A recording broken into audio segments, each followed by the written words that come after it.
What's up? How's everybody doing tonight? Hopefully doing good. Hopefully not like it is here in cold. Let's see, we got Tim Windsor. What's up, brother? Corey, 113 Cycles. Rich, GTR 3 or GT 350R, excuse me. Wood Metal, what's up, buddy?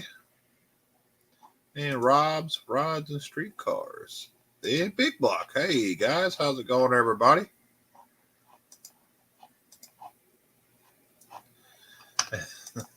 Short everyone's name. Yep, I get it. Lots of people always in. Bubba Ayers, what's up, brother? I don't know. Did you guys see the thumbnail of the shirts that I'm trying to get finished up here? That was pretty much, here's the front of the ones here, and then we got the thumbnail should have been the back of them here. Let me. Yeah. Can you guys hear me still? No, maybe. I can hear you. Yeah, my camera's acting up on me.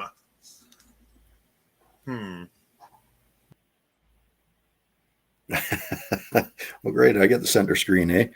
Not used to spotlight.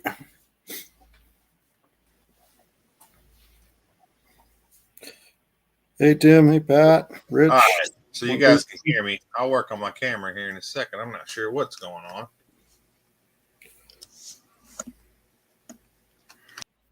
How's everyone doing tonight?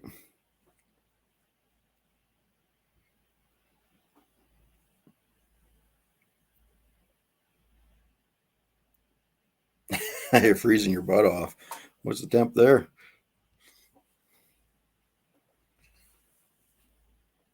How about now? Nope. All right, camera. Hey, Bryce. Camera in a second. God. One of them kind of days. Bryce Birkenstein. Okay, cool name, bro. What's up? So how you doing, mongrels?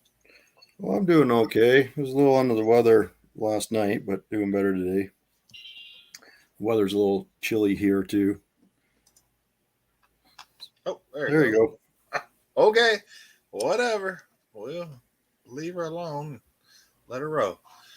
Yeah, so you guys are, used to the snow and all that. So I don't know if you've seen my latest short, but I was messing with y'all Canadians. So. No, I don't know if I seen the one where everyone got stuck in the lot. So yeah, that was a video last week. Yeah, I wish they wouldn't have done that, but it is what it is, right? Yeah, they made some nice ruts for you. That's always nice. Yeah. What's up, 815? Bryce said he's thinking about selling his boat. Okay, cool. So, how is Canada today besides cold? Well, it's not too bad. Our fearless leader is looking at lifting his mandates. It went on his mandates, but his what do you call it? It's I thought I seen right before I got on here that he did. What's up, Downhill? Yeah, I don't think he did yet, but he's looking at doing that. Maybe he's going to. Yeah. Well, How's things down there? Pretty good. Like it. Yesterday I was walking around in a t-shirt, working on cars, good stuff. Today, cold, icy, snow and ice, and what is this crap going on? But, wow. Well, that's Canadian weather for you. I'm sending it your way just to get a taste. Well, that was kind of my short today. I'm like, hey, Canadians, why'd y'all send this way? Well, it's minus 22 degrees Fahrenheit here, so that's pretty cold. What's up, Junker? Hey, Junker. Yeah, Fahrenheit. I think today. Let me look what it is right now because it is dropping quick. Actually came back up a little bit. It was 27. Now it is 30. Yeah. But like I said, yesterday was 67 degrees Fahrenheit today. So Tim Windsor says 70 today, 40s tomorrow. It's a pretty big jump. But oof. Yeah, y'all, you Canadians can keep all this snow and ice. And why do you think I want to come down there? We're not used to it down here. We don't do too good with it. I'm not used to the warm weather. I'll come down. I'll be, useless for the first day or two. Just Well, sweating. April's not. It's not cold, but it's not warm. Well, I Yeah. say that it's Arkansas, so it could be 75 degrees, and an hour later be 50. So, Well, where I am, the weather does some pretty extreme swings because we have Chinook winds that come in and warm everything up. So it can be minus 30 degrees Celsius, which is about minus 22 Fahrenheit, and then it'll just jump up to about 15 degrees Celsius. So it'll jump up to 60 degrees or so, right? nice. So, got tires ordered for the Volvo so far. I've seen that. Everything going off at once here. Yeah, like I said, the weather won't be bad. I'm glad I'm not up there with y'all, but yeah. Hunt the groundhog. Rob says, "How's it going? How's it going, bud?" Yeah, how's it going, Rob?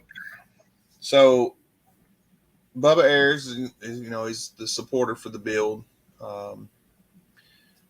With what he has donated, we've got some tires so far. We got some more parts I'm about to order. I'm trying to get everything on the list together. Yeah, it's going to be good stuff. So Nice. Well, you said you were going to order up the harness next. That was the plan. yeah, that's the next part, most likely. That and the brackets, I'll probably do it at the same time. So do you already have the rest of the system? You just need the harness? It comes all together, the harness and the controller, everything all together. The controller and everything comes together. Yeah. For sure, the big items left are the harness and the transmission. Did we decide what we're doing with the accessories and stuff like that? Or are we just going to order a kit? Yeah, I've got a list for that. Pretty much going to be all new accessories, but they're going to be for the Corvette. The intake is going to stay stock. Well, it's going to be the part, but I'm going to shave it down. Sure. Yeah. So that it'll fit, and we get to keep the little bit of, I think it's like 2 horsepower or something you would lose switching to the car intake. So yeah, we'll keep that, and it's cheaper. You lose horsepower with a car intake? That's from what I read. You do. So they're like, if you shave it, you get to keep a little bit of horsepower. I'm like, okay. Whatever. I find that odd because the truck has the longer runners, right? But yeah, it's bigger, and yeah, I don't know. Well, I can see you losing some low end torque with the car intake, but I would think the car intake would make more horsepower. I don't know. Like I said, I haven't done any actual research on it. I've just what they've said in the videos, so I'm taking them at their word. You know how YouTubers are, though. It's probably a big lie. Well, just from my experience and what I've noticed, most of the time the rule is the longer runners they make the low end torque, and the shorter runners they make the horsepower, right? Oh. So usually you lose a bunch of low end torque with the car intakes, and you make it up a little bit in the higher RPMs with the horsepower. 815 says they're making a video on the shaved intake. That's cool. It's cool. Yeah, I was actually going to do one soon too. Well, so it's going to shave. It's going to save the money too, which it's at the end of the day, I still want to be a budget build. So even though we are going with the harness, which we could go with, the stock harness and everything, but I want it to be. I don't know. That's the one thing I guess we're going to splurge on is the harness. Yeah, there's nothing wrong with that. Hey, that's a lot of work to modify that stock harness, and yeah, you can do it and everything, and I'm doing it right now. We're in a short time frame, so we start having issues, especially with wiring. That could eat up some time pretty quick. Yeah, and then if it depends which harness we have. If we got the one for the 5.3, then you got to adapt it for the 480 transmission. It would be the vehicle that the engine's coming out of would be where the harness would come from. Yeah, which it's a 6.0 with a 4L80 already. So I'm sure that would be fine. But yeah, it makes sense to most of stock. Yeah, I think so. Like I said, it's cheaper. What's going on, John Wilbur? Yeah, John downhill. Happiest guy on YouTube, eh? Welcome. Okay, yeah. Let's see. I would send you something on Instagram, bud, but your Instagram is hacked, so I don't know how you could join there, man. That's what's his name? I can't remember his name. It's Josh. I can't remember what his name is on Instagram, but yeah. Hold on. Yep. You lose low end torque and low end horsepower with the LS1 intake, if not mistaken. That's, like I said, I didn't do that much research in it because mainly I'm doing it to save money. But when I seen that you lose horsepower or torque, either one, it's like, why even do it? Let's save the money. I could shave it. I can get it, fiberglass bonded, whatever, make it look real good. I think it'll be fine. Yeah, well, I know that the LS1 intakes, those are pricey. Like just a used one's $1,000 just about now up here, right? So you're definitely going to save some money by using that truck intake. And then you go to the Dorman intake or something comparable. They're still, $800 to $1,200 depending on where you get them from. Ooh. Just for the intake. Well, we're not. And what I would have went to just a car intake, a stock car intake. So I wouldn't have went to the aftermarket one. Yeah, but even the stockers, they're stupid expensive. But do you have that's a 6-liter, right? We've got the 6 liter. It is 6.0, yes, sir. It's the cathedral ports on the head, so that it uses the LS1 intake, not the LS3. Oh, okay. It is the LQ9. I don't know if that helps you. Yeah, the LQ9. That's the cathedral port heads. 815 probably knows a lot more about it than I do. So I've been trying to sell my El Camino. It's got a 350 carbureted engine in it. And people keep, lowballing me. I'll give you $2,500. I'm like, I wouldn't sell the body for $2,500. Get out of here. Yeah. Yeah. And so I've been thinking I might take this. I've got an extra 5.3 liter LS with a 4L60, which I know nobody loves 60, but I've already got it. I might, after the Volvo build, I might do a swap. Another nice. Swap. We'll see. It's not that. It shouldn't be that hard to swap it in that. It should. I was looking at it. Since it's a 350 in there, since it's a Chevy engine anyway, it doesn't look that hard, and it doesn't have to have some of the other stuff. So, yeah, and I know 815 has. He's the one got me thinking a little harder on it. Yeah. His videos are pretty cool on that. Yeah, all his videos are pretty cool, but I've been watching the El Camino ones lately, a little closer. Absolutely, yeah.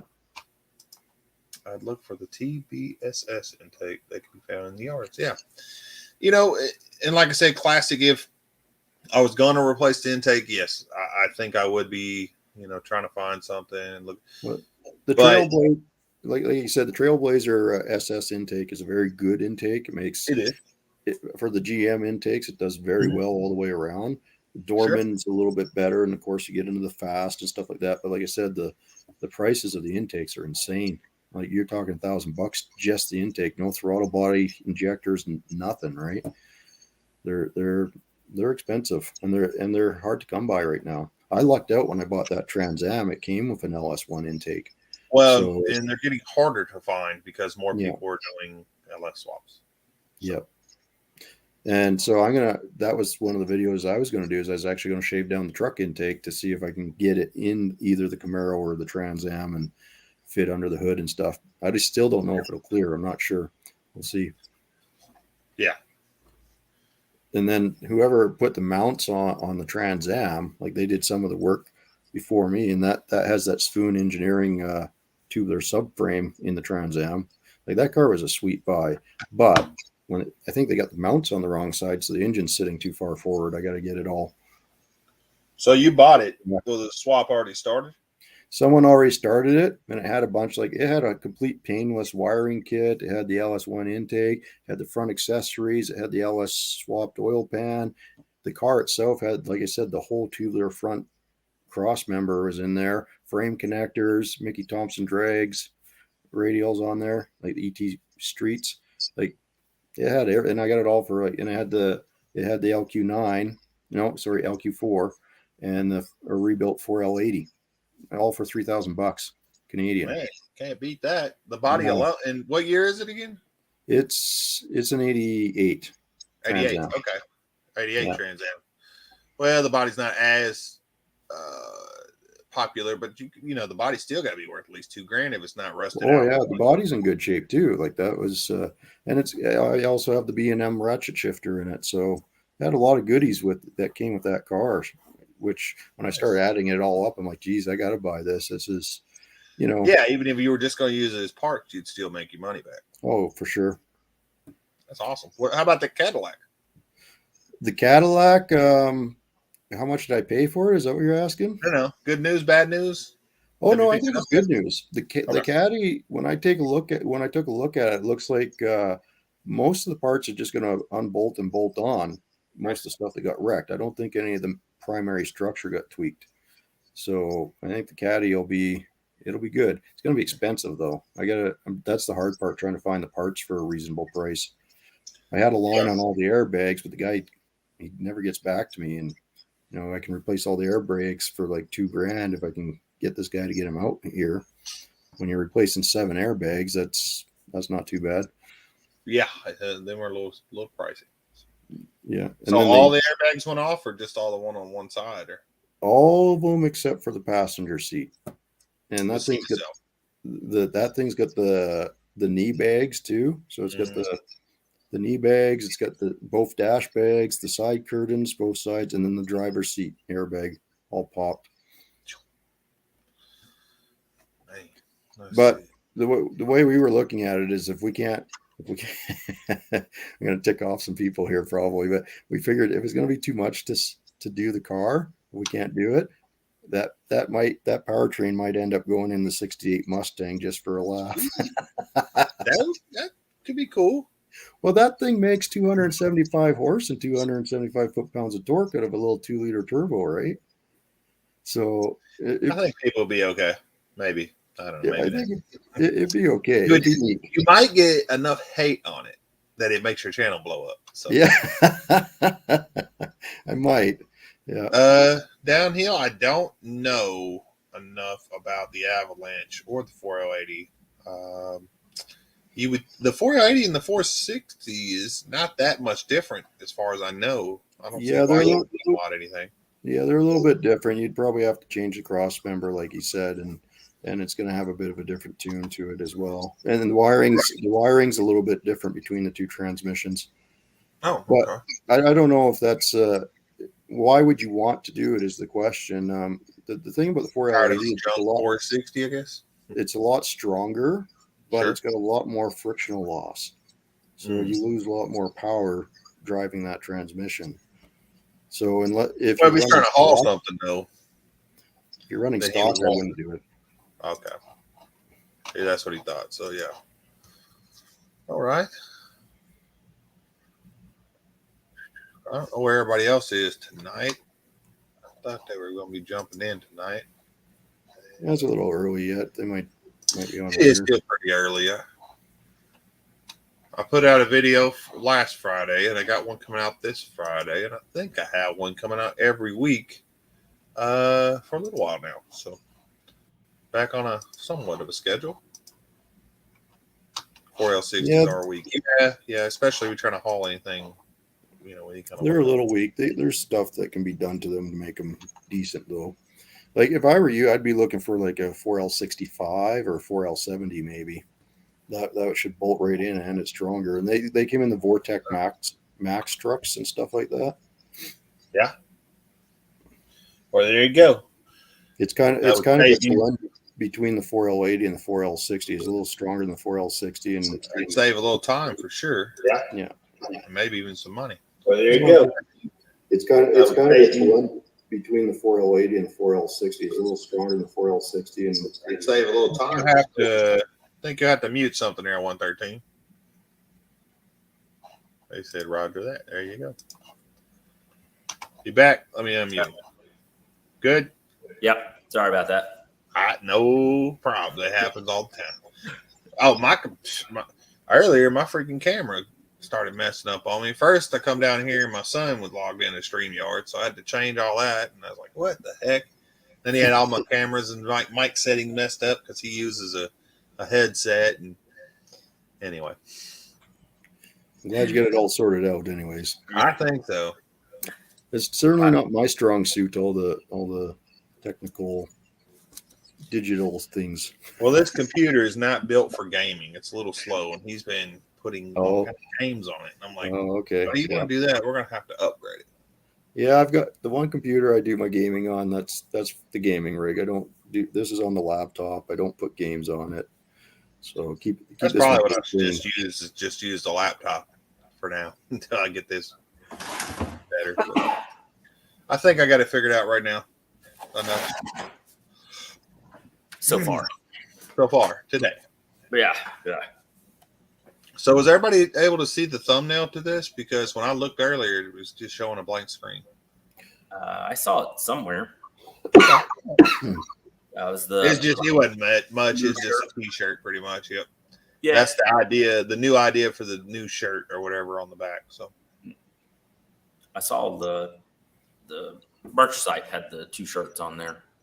yes, so I put in the base shirts or whatever,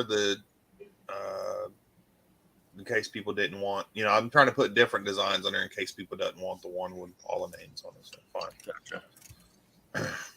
It shows the 3 of us on it right now.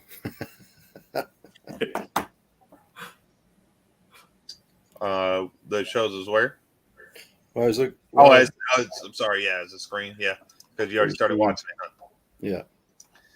Yeah, Tim. I thought my dinner would be ready by now, but it wasn't. Well, it's probably ready now, but I'll eat here in a little while. We did see his video. I'm not going to talk about it though, unless he jumps on here. That punk. No. I haven't watched it yet. It's on my list. I want to watch it. He's got good views on it.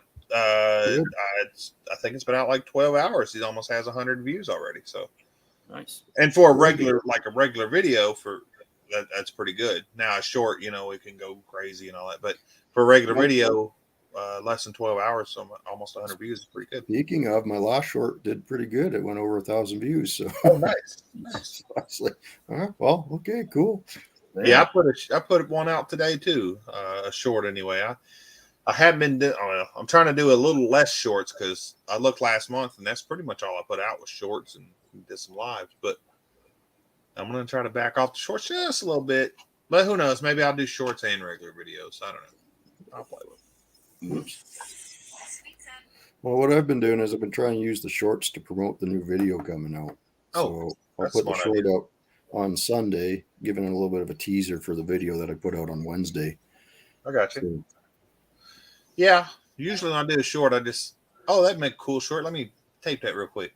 Or tape it. Yeah, there's those ones too. Video that real quick. Showing your age there, Cletus. Of course, if I was to show my age, I'd just let me break the 8 mil out and I'll film that. Get the reel. I did have one. That's when I was a kid, I did have a reel to reel. Yeah. I didn't have to hand crank it though. That was good. Oh, that's good. Yeah. It was powered. Had a number of cameras that you had to crank to take the pictures. Yeah. Oh, I remember that. The wind-up cameras. Yeah. Oh yeah. The flash bulbs that you had to replace. Oh yeah, had to replace. Yeah. Oh, 110 cameras. You slid the little thing on the bottom to advance the film. Yep. And you had depending on how much you spent, you got 12 pictures, 28 or 36 or something. That 36, that was somebody. You did 36 pictures in one roll. I'm gonna try to share a screen here. See if this computer will do it. Oh yeah. They got really big again. People really like them right now. The minis did. Yeah. Okay. Yeah, they actually stopped making them and then they brought it back again. Yeah. If this goes too bad, I'll take it. Is this your video? You're short? To all Canadians. Why did you send this cold front and snow here to southern United States and Arkansas? It was almost 70 degrees Fahrenheit yesterday. I was wearing short sleeves, and now look at this, hours later. So, next time I see a Canadian, we're going to fight on site. Oh, okay. I guess I'm in for a fight when I get down there, eh? Unless he's a Canadian before that. Downhill, yes, I will do a build on it, but the project will be, if I decide to do it, which I probably will because I'm tired of people on Facebook, and my son wants an El Camino. I have one. I have an LS. Why not just swap it and give him an El Camino? So if we do, it'll be probably starting in May, because he'll be 16 in July, towards the end of July. So I'd like to have it done by then. So it would be, getting it done then, and getting him involved in it, of course. Well, you said he was wanting to do YouTube, right? He is. He started a new channel, and he's going to do some automotive. Gotcha. He's going to do video games and stuff. He's going to be doing some automotive because, he's going to be getting a car, and he wants to go to No Name Nationals. Even if it's just, he would like to go with his car, but we'll see how that goes. It depends on how many views. He might get a bunch doing a LS swap El Camino. So well, that'd be a good one to take to the Nationals too.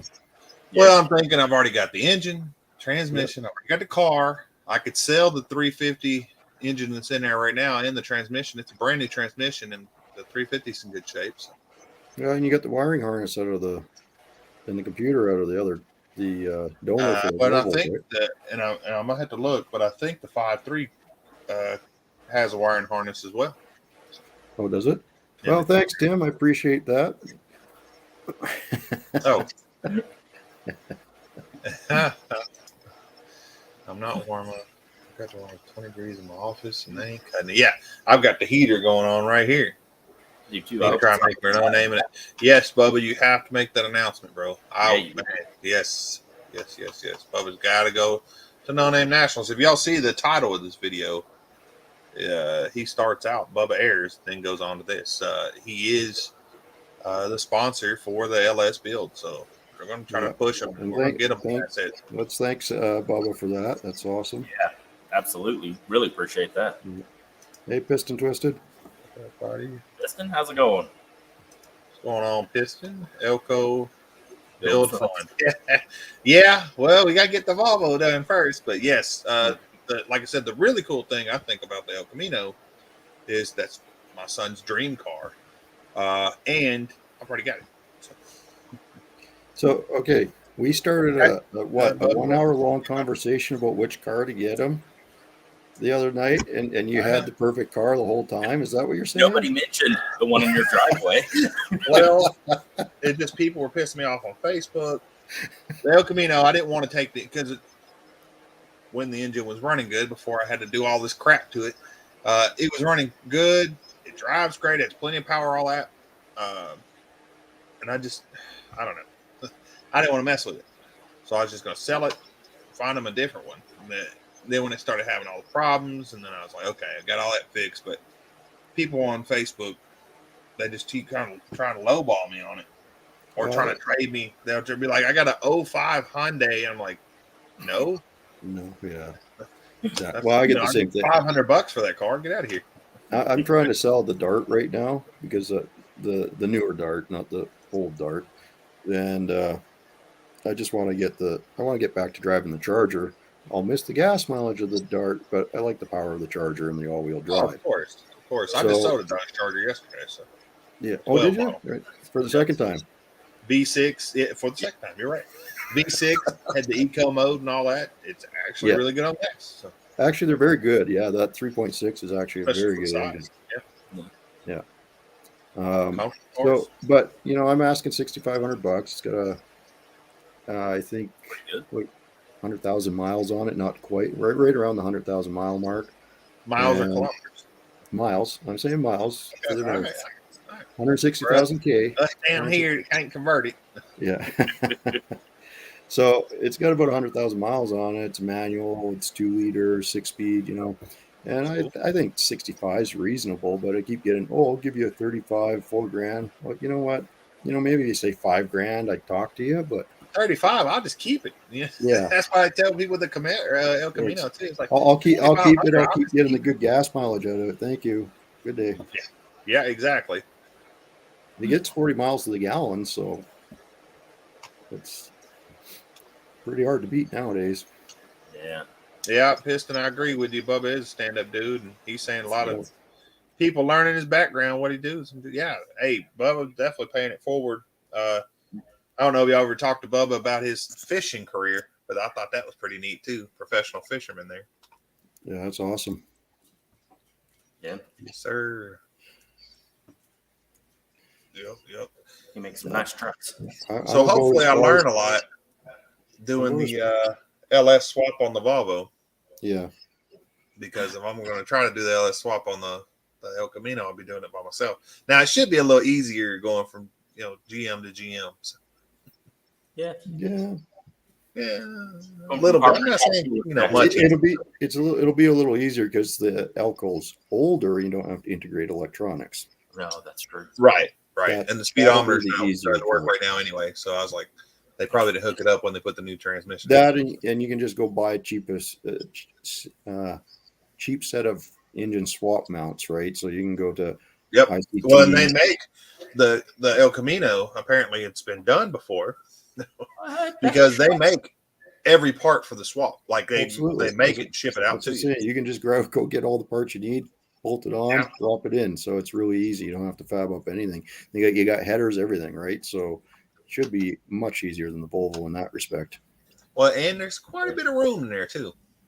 Yeah. Absolutely. Now I probably will have to add electronic fans. In fact, I know I'll have to add electric fans, but that shouldn't be an issue. Yeah. So. Yeah. You get a relay and a temp switch. That's all you need, really, right? Yeah. And like I said, I think they make kits for all that. So I think it's just you buy it, pop it in. I'm sitting here acting like I've already got it done, but you've done it.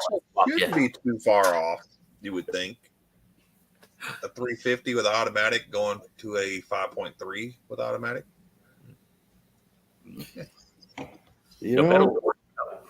Fishermen have more patience than welders. I wonder about that. Fishermen got a lot of patience, but those welders, when I'm sitting there trying to stitch together a panel, that's an exercise in patience right there. I tell you. Okay.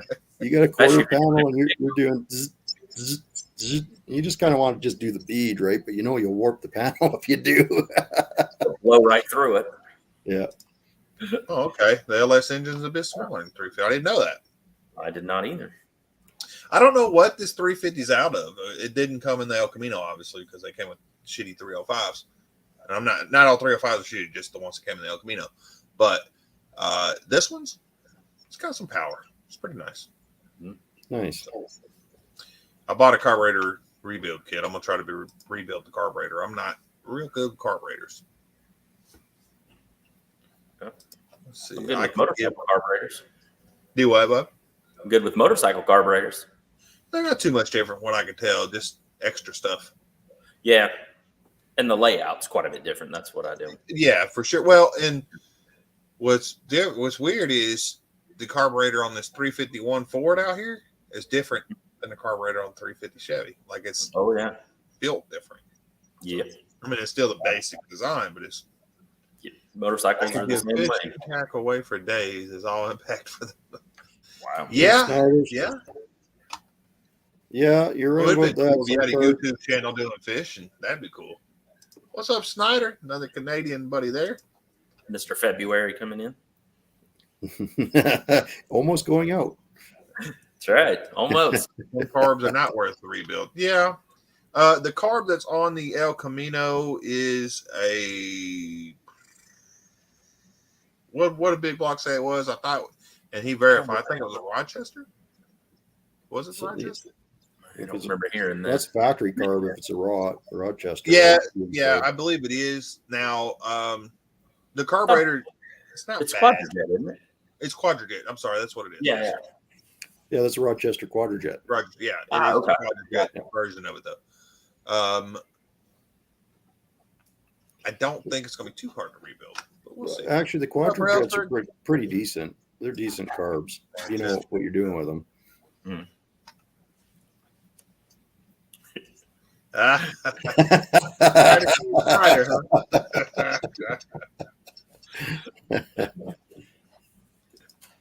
that's pretty funny. Come on. Represent Canada. January went by super quick. Yeah, it did. Like, in February, it's going up. I mean, I'm glad it's going by a little bit slower, but it's still right on the, right here too. Yeah. And I'm going to start getting crazy here. Okay, Rich, have a good one. Later, Rich. Tomorrow. Good seeing you. I see so much problems out of that 351 carb. I've tried to rebuild it. I thought I had it all dialed in, but it's missing. It's like parts are missing every time I look at it. Is it Motorcraft? It is a Motorcraft. Yeah, okay, that's the problem right there. Yep. Well, so I just ordered one off of Amazon, called it a day. Hey, okay, Rich, appreciate the support, bud. We'll see you later, man. As far as me, no carburetor is my favorite. If I had to pick one, it's Edelbrock, just because they're super simple. Yeah, the Edelbrocks, I'd have to go with the Edelbrock. The Holly, you can get a little more performance out of. The Edelbrock's a little more streetable. That's what I've found. But give me a choice, I'll take fuel injection any day over a car. Oh, well, for me, for sure. Now, don't get me wrong. I know a lot of people love Holly and all that stuff, but Holly, man, I'm talking about some power right there. That's not the engines I'm in.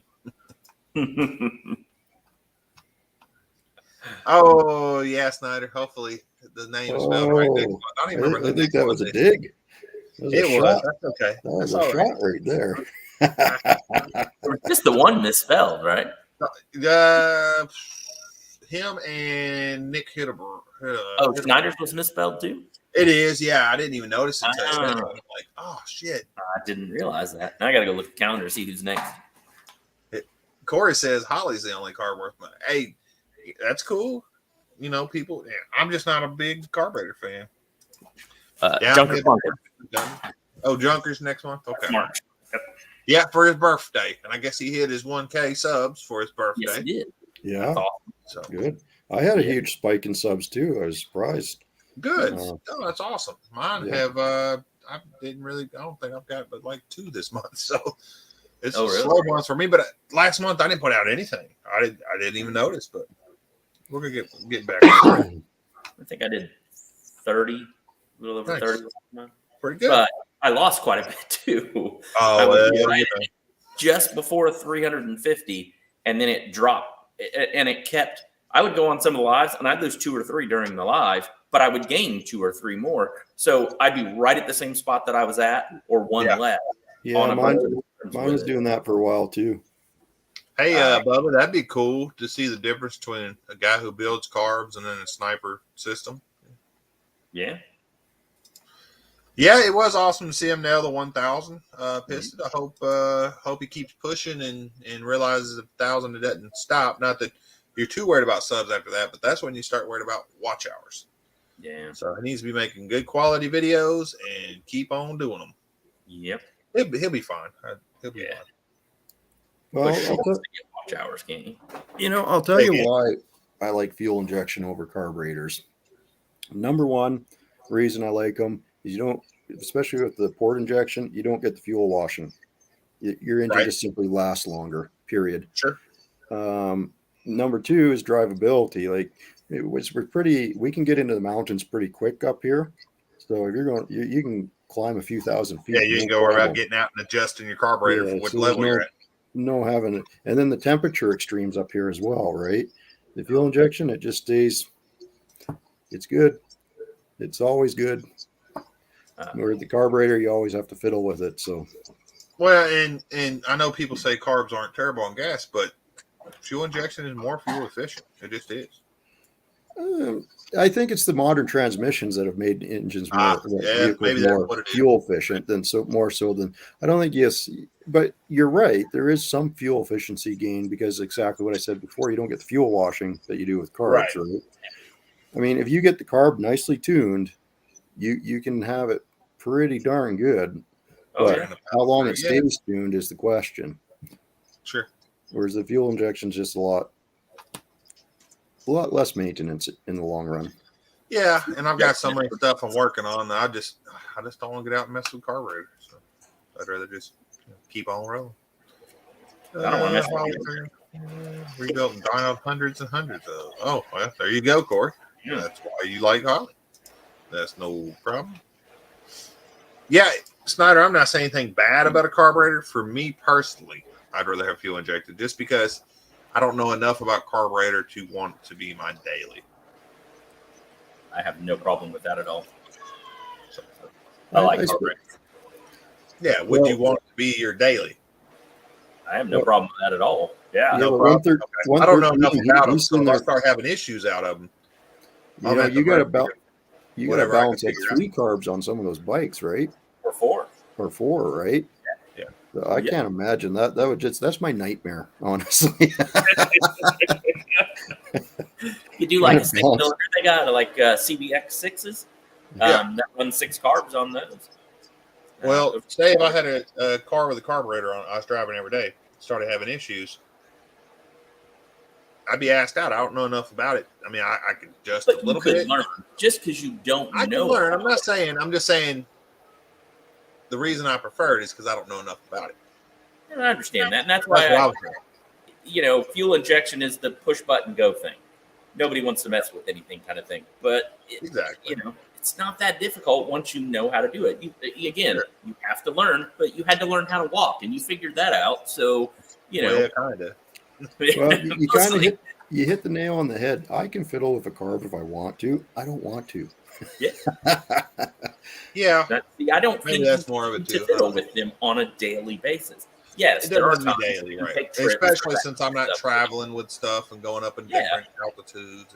So is a daily? Yeah, no problem at all. Slap a carburetor on. It's fun.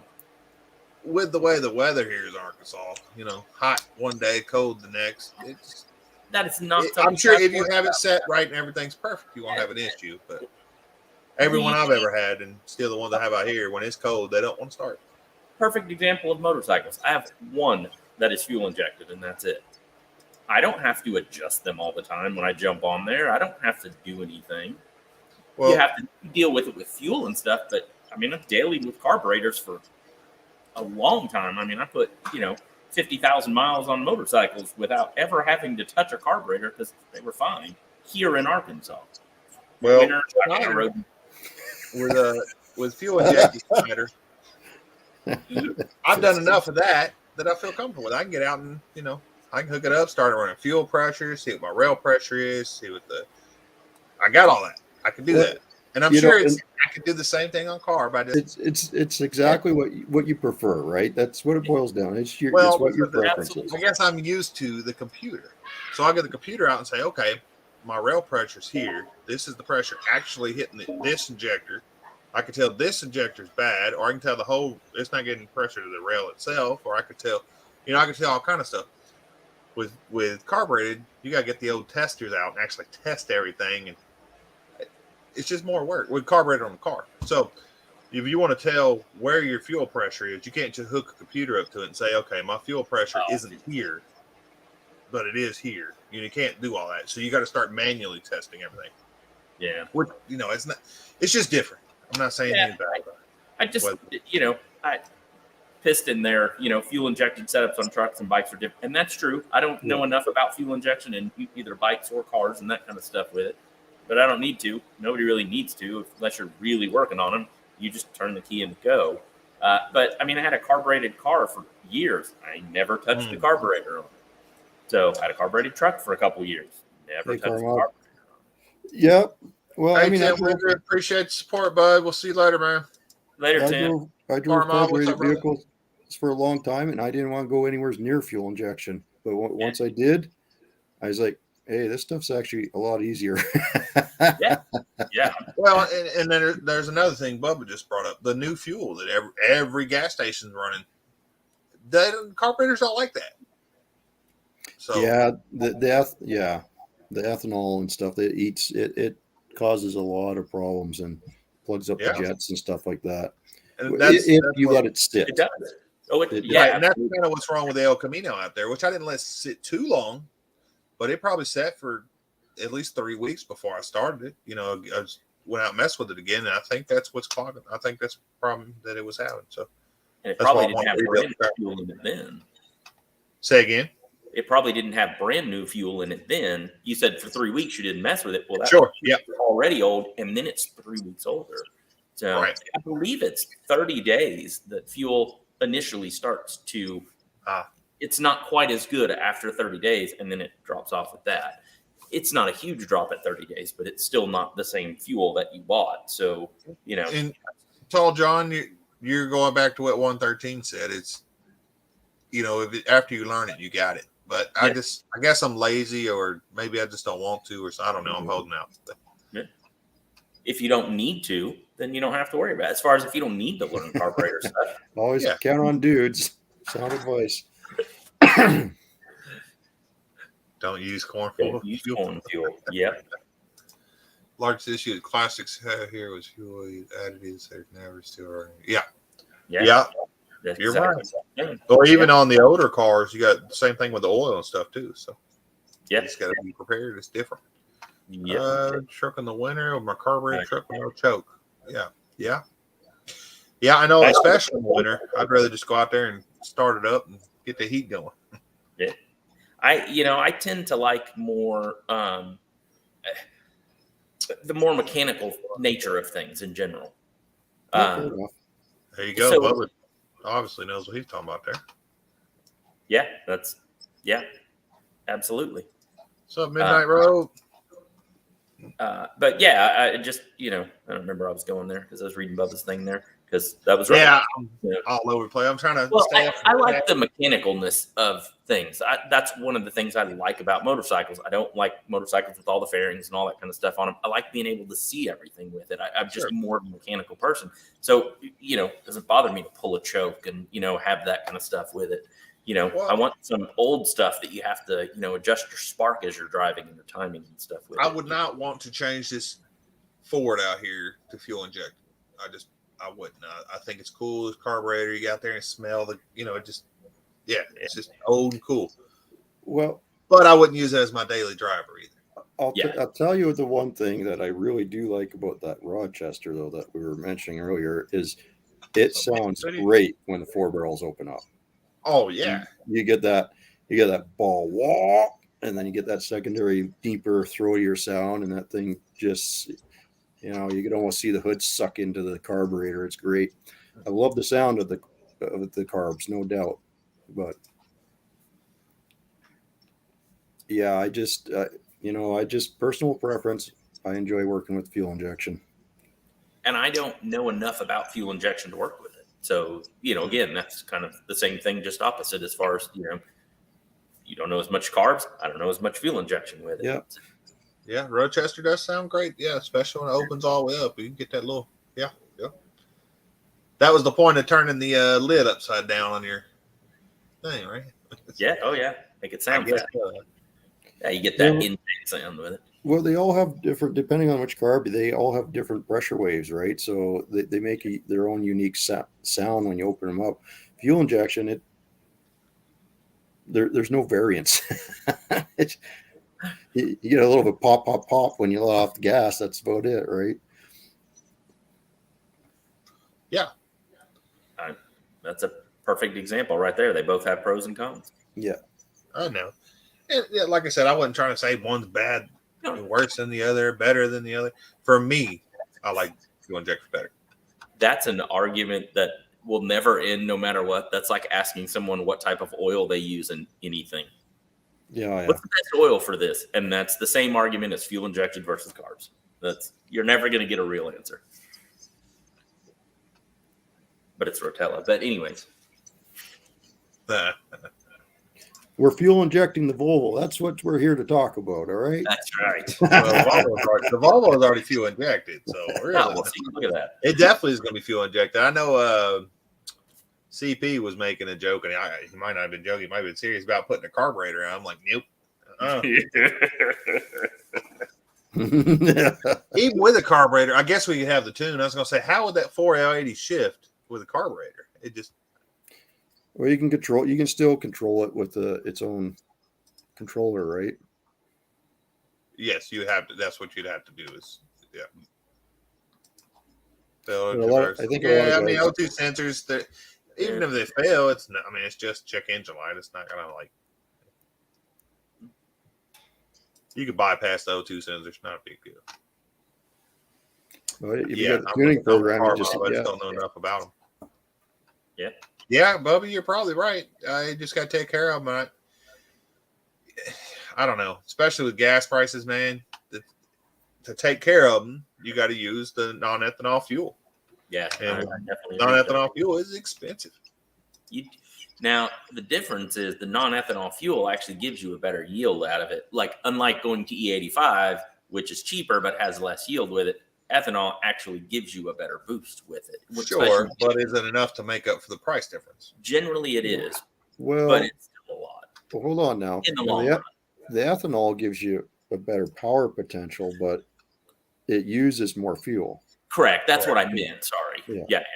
Whereas the ethanol, you're actually making the money in the long run with it. You're not with E85. The yield is not as high with it, so you have to use more E85, costing you more money, which means but you get more power with it.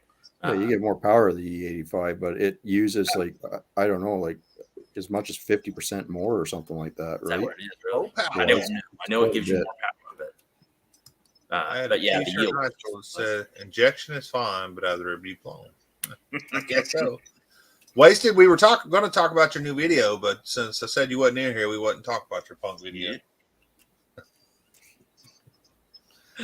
It is very difficult to beat fuel injection of walk out, turn the key, pull out of the driveway, and go all the time, every time. It doesn't matter if it's 20 degrees outside, negative 20 degrees, as long as your battery's fine, or 120 degrees, it's still going to work. That is a difficult thing to, I can jump in any of my cars that I have out here. I have motorcycles with cars. I can jump in any of my cars and take them anywhere in the country and not have to touch them to the highest point or the lowest point. I can't do that with the carburetor. No, Piston, I was just joking. We could talk about his video. He's here now anyway, but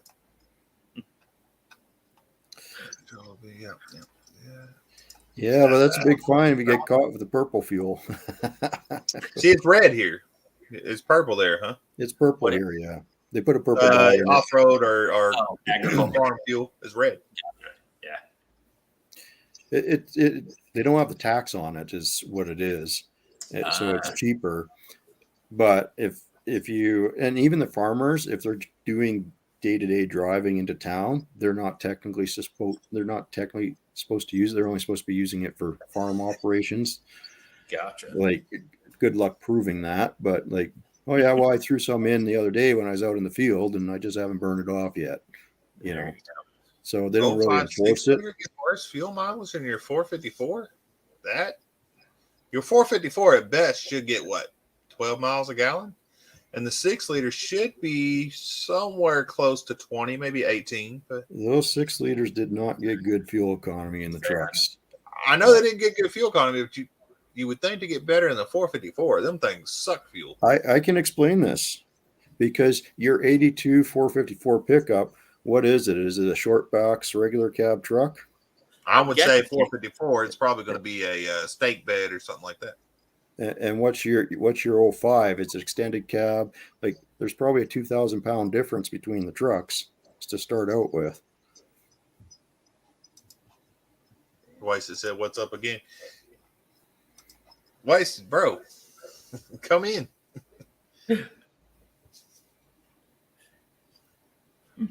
So E85 and full makes a difference. That's what Downhill Daddy says. Yeah, probably because you think it like not congeal, but I don't know. Well, we don't get that cold here usually. Almost never, pretty much never. So. We don't really have too much E85 up here for that reason. Oh, really? No. What's up, Sublime? Like our lowest octane is 89, I think. Really? Wow. Yeah. Well, you need the higher octane. That makes sense. See, 82 1 ton, 14 gears, no overdrive, gets 13. Dang, 13 miles a gallon on 454. That's pretty good. And you only get 11 out of your 6.0. I think something's not right there. Let's see. Let's look at it. Let's Google what it's supposed to be. Those 6.0s are pretty bad on gas, especially if it was a 3/4 ton truck. So keep that in mind, Cletus. Well, that's fine. I'm not going to be. Yeah. Well, the 6.0 is going to be a little bit different when you put it in the Volvo, though. It's not a 3/4 ton truck that weighs 7,000 pounds. No, right? No. It weighs a lot, but it's not that much. Let's see. No, that's not the fuel mileage.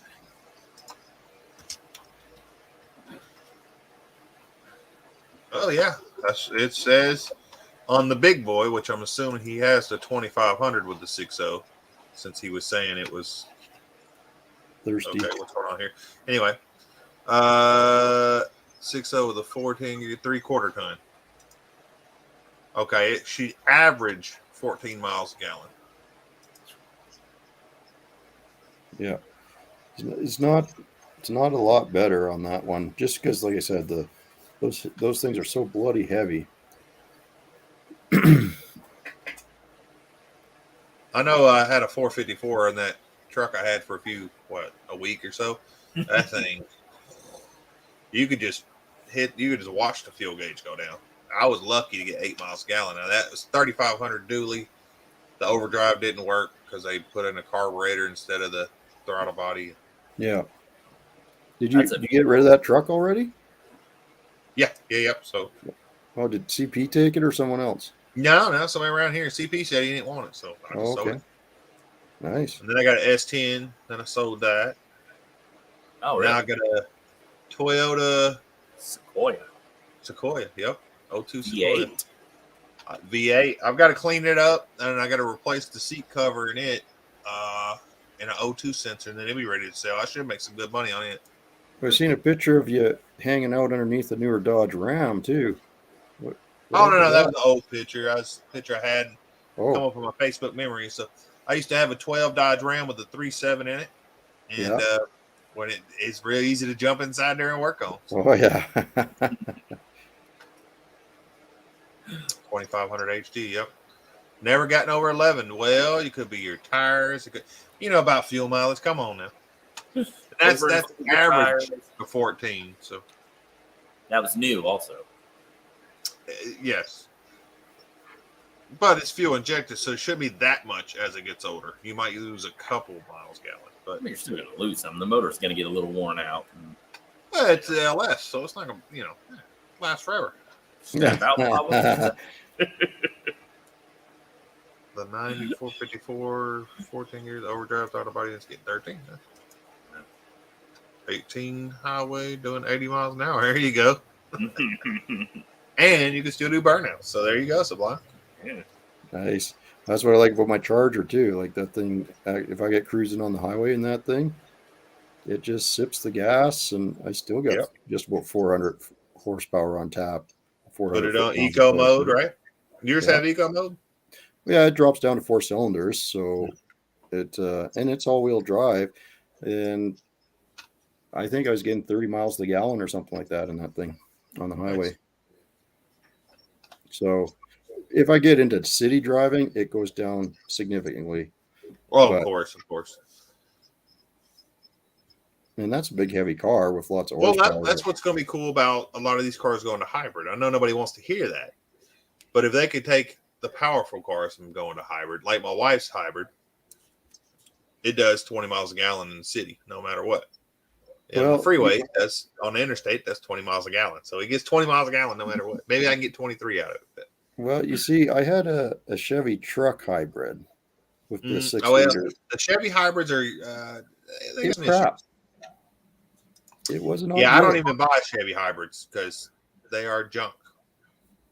What hybrids did they have? I'm not that familiar with them. They had a Tahoe. They had the Sierra. The big boys. That whole line. Huh. Well, first of all, you can't tow anything with it. Right. So you just lost a good functionality of the truck right there. It's because they had so much weight in it. Yeah. No, it's because of the transmission. And yes, it added a lot of weight, but because the electrical motor is integrated into the transmission. So it's got a really weird transmission in there. Because it was kind of neat. When you're in low power on this thing, you don't hit the gas too hard. It just drives around on the electric motor. And it sounds like a giant golf cart. Off it goes, right? And then you give it a little more gas, the engine kicks in, and when you go over 50K, the engine kicks in. And it had, I think it had the 6 liter, but it was an aluminum 6 liter. Dudes, they did have the cylinder shutoffs. Yeah. But then they also had actual hybrid ones that ran on electric motors. Well, this had both. That's what I'm saying. It was hybrid. It was electric and gas. And the cylinder shut off as well. But it had the cylinder shut off, and that's why I got it, is because it fell prey to the typical cylinder shutoff lifter failure. So, and then I got into working on the electrical system in this thing and everything. Now, eventually I got it all working, but it was just, I didn't like it. I didn't like how it shifted. I didn't like how it felt on the highway. And I did not like that I could not tow or Well, haul. you're lucky you didn't start having the problems on the actual hybrid system, because they are very, very expensive to repair. Yep. Torque motor in the tranny. Yeah, they had a torque motor in the tranny. Yep. You look up the transmission on those things. It's pretty cool, honestly. Like, it's a cool piece of technology. Just wasn't quite there. They did them, and I know they did them in 06. I think they did them 04 to 08, but I might be wrong on the numbers. Well, I think they still make them, actually. Really? They're different now. They're supposed to be much better, but the ones that were causing all the issue, I believe, was from 04 to 08. Okay. And Dodge made a hybrid too. They had them in the Durangos and the pickups. Really? Yep. Ford did as well. Yep. Now, I'll tell you, the Ford C-Max, No, that thing's actually kind of cool. Really? It's ugly, but it, easy to work on, good fuel mileage. Most new cars are ugly. A lot of new cars, Bubba, speaking of that, a lot of new cars, when you pull up to the stoplight, will shut off. And then when you go to hit your fuel or your fuel pedal, it'll pop back on. We have a BMW that has that. And when we bought it, it was used. Our mechanic said, never, ever use that. Those BMWs, those 3 Series, were known for destroying their cam chains. Cam chains on those. They actually had a recall on it and stuff. We actually had that done. But even the BMW dealers don't do that. It's really bad for the engine. That shut off and kick back on with it. That was an older model too, so they're better now. But it's abrupt. So the transmission in those Chevys, if you want, I think it's the 2ML70. If you want to look it up on the tech, and yeah, it's got a couple motors in there. It's kind of it's weird. It's a weird driving vehicle for me. It just drives a little funny. It's almost like a constant velocity transmission. It doesn't really shift, and it feels like it's slipping all the time. Maybe it was. I don't know.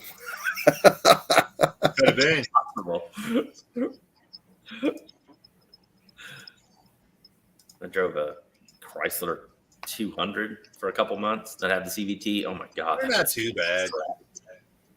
That thing was just all that's it. The 200s are better than some of them. But really, that one was just, there was nothing good about that car. Yeah, you want to talk about some bad CVTs, you go to Ford or you go to Nissan. Nissan is the worst CVT out there. I know that 200 was by far the worst car that I've ever driven as far as overall, not just the CVT. There was no power to it. It rode like crap. It's like, I don't know why people buy these things. Well, there's the transmission. That's it right there. You can see it's basically a couple electromagnetic motors inside of the thing and some funky torque converter. It doesn't really have a torque converter. Well, I guess that makes sense. Well, I don't know. It's beyond my understanding there. And that's actually your starter for the truck too. So, really? It's because it uses that to start up the engine and stuff, right? There you go. That might break it down a little better for you. Yeah. It does. It has an electromagnetic coil going around the transmission. Yeah. Yeah, you see those orange lines, the high current lines there. It's pretty cool tech, and I wouldn't mind playing with it again sometime. And then the battery pack went under the back seat, so you could only get it in the extended cab trucks, right? But there's a huge battery pack with individual cells. And I went through and I pulled that whole battery pack out. I went through and checked all the cells and made sure they were all trickle charged. So I basically refreshed the whole battery pack and reconditioned it, threw it all back together, balanced all the cells out. It was a neat thing to play with, but I would never own one. So if somebody came and gave you one right now, you would own it. Come on. Oh, well, no, what I would do is someone gave it to me. Sure. if it needed work, I'd fix it, then I'd flip it. Oh, yeah. And then I'd go buy something with a Hemi in it. I'm too scared to buy them because I don't want to sell junk to people. So, what's up, Brandon? How's it going? Boys, I'm going to run and grab a plate to eat. I'll leave my stuff on, but if you guys can run the conversation for a minute. Yeah. I'm getting skinnier as we talk. Maybe we need to talk more. I don't know. But let's just talk some more. Yeah. You caught up on the comments? Yeah. Yeah, I think it's all caught up. Brandon just pop it in there. So, yeah. we'll do this. Cool. So, Mongrels, how's it going? Oh, it's going pretty good. Like it's told Cletus, I was a little under weather last night. Just something hit me short, but I feel better now. So, other than that, just want to get back out and work on a few things. Put the new video out today. Yeah, I didn't get a chance to watch it. I was busy today. I saw a couple. That's okay. I don't expect anyone to hop on and gotta watch it right now. So it's all good. I was actually surprised because the short I put out, kind of advertising that video, we actually did quite well. Like it's weird, man. I still don't understand shorts. I know. They hit, they don't hit. I don't recognize what to put up as shorts most of the time. So I have a few, and some of them have done pretty good, but some of them haven't, of course. Some of them don't even make the feed, but that's something I don't see yet is, I need to do that as a short. Every once in a while I do, but for the most part, it's just. Well, what I was trying to figure out when they first came out, I didn't really see the need for them, but I thought, you know what, this is a good thing so that you don't have to do a full video all the time. You might, like Cletus said, you find something where, hey, that's interesting. You can just throw it up there. Or in my case, I use it to promote my video. Yeah, that's a good idea. Video. So I'll put a teaser for the video into the short to try to drive people. And this time it worked. I got something like 9 or 10 subs out of the short. Nice. I couldn't believe it. I think I got 3 off of one once, but that was my most. And then it just hit. I don't know. I still don't understand why some hit, some don't. But that one did. I thought I had some sort of idea, like not figured it out or anything, but I thought I had some idea using the music and different things, and then I didn't. Well, I think one of the key features is keep them around 30 seconds. Yeah, 60 seconds seems to be a bit too long for most people. 15 seconds tends to be a bit short. Yeah. So if you keep it in the 15 to 30 second range, I think they do pretty well. Okay. My last one was almost 60 seconds, but when I go and look at the watch time on it, they've only watched 50% of it. Yeah. Huh. That's funny. So yeah, that sticks at that 15 to 30 second thing. So if you can keep it between that 15 and 30 seconds, and it seems to, when I release it in conjunction with Instagram, they do better. Yeah. So everything I post does better when I post it to Instagram, which posts to Facebook automatically. Yeah. And it just seems that if the short does well if it does well on Instagram, it does well on YouTube. And the numbers almost mirror each other. It's really weird. See, mine are the opposite. I've had a couple that I put on both, and one will be really high. Like I've got one on Instagram, and I still get views on it. It's over 5,500 views. I think it's almost 6,000 now. I hadn't looked at it in a little bit. But the same thing on YouTube has like 120 or something like that. Yeah, I see. And it was weird because a couple of the shorts, when I put them on using my phone, and I put them on Instagram, I put them on YouTube, both using the phone, those ones are the ones that did well. If I put them on using the computer, they don't do that well. So I don't know what it is, but there might be nothing there. There might be something to that. I don't know. I got to keep playing with it and find out. Yeah, and that's part of the thing is I don't spend enough time working on the shorts as far as researching them and stuff to see better ways to do it and that kind of stuff. So I'm still playing with them, but my problem with YouTube as a whole is I haven't gotten in the groove yet of what I'm really going to be working on and what I'll be doing long term.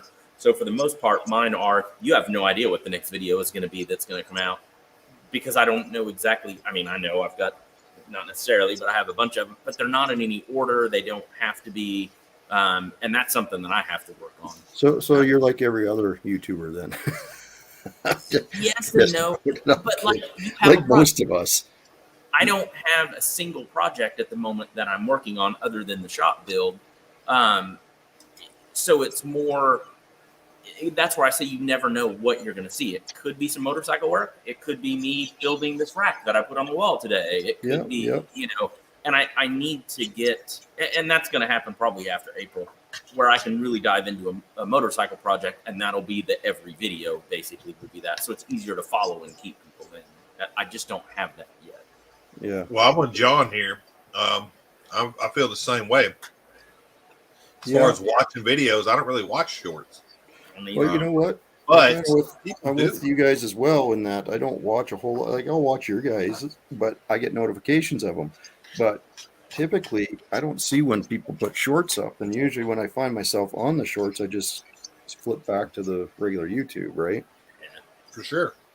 I watch, depending on the day, it just depends on what I'm doing and stuff. I'll watch a lot of TikTok stuff, but I'm very much one of those. I fall into that category you were talking about, Mongrels. It's like, a minute is too long for me to watch. That's not why I'm here. I'm not trying to, do that, which is funny because I'll sit there and watch 100 videos.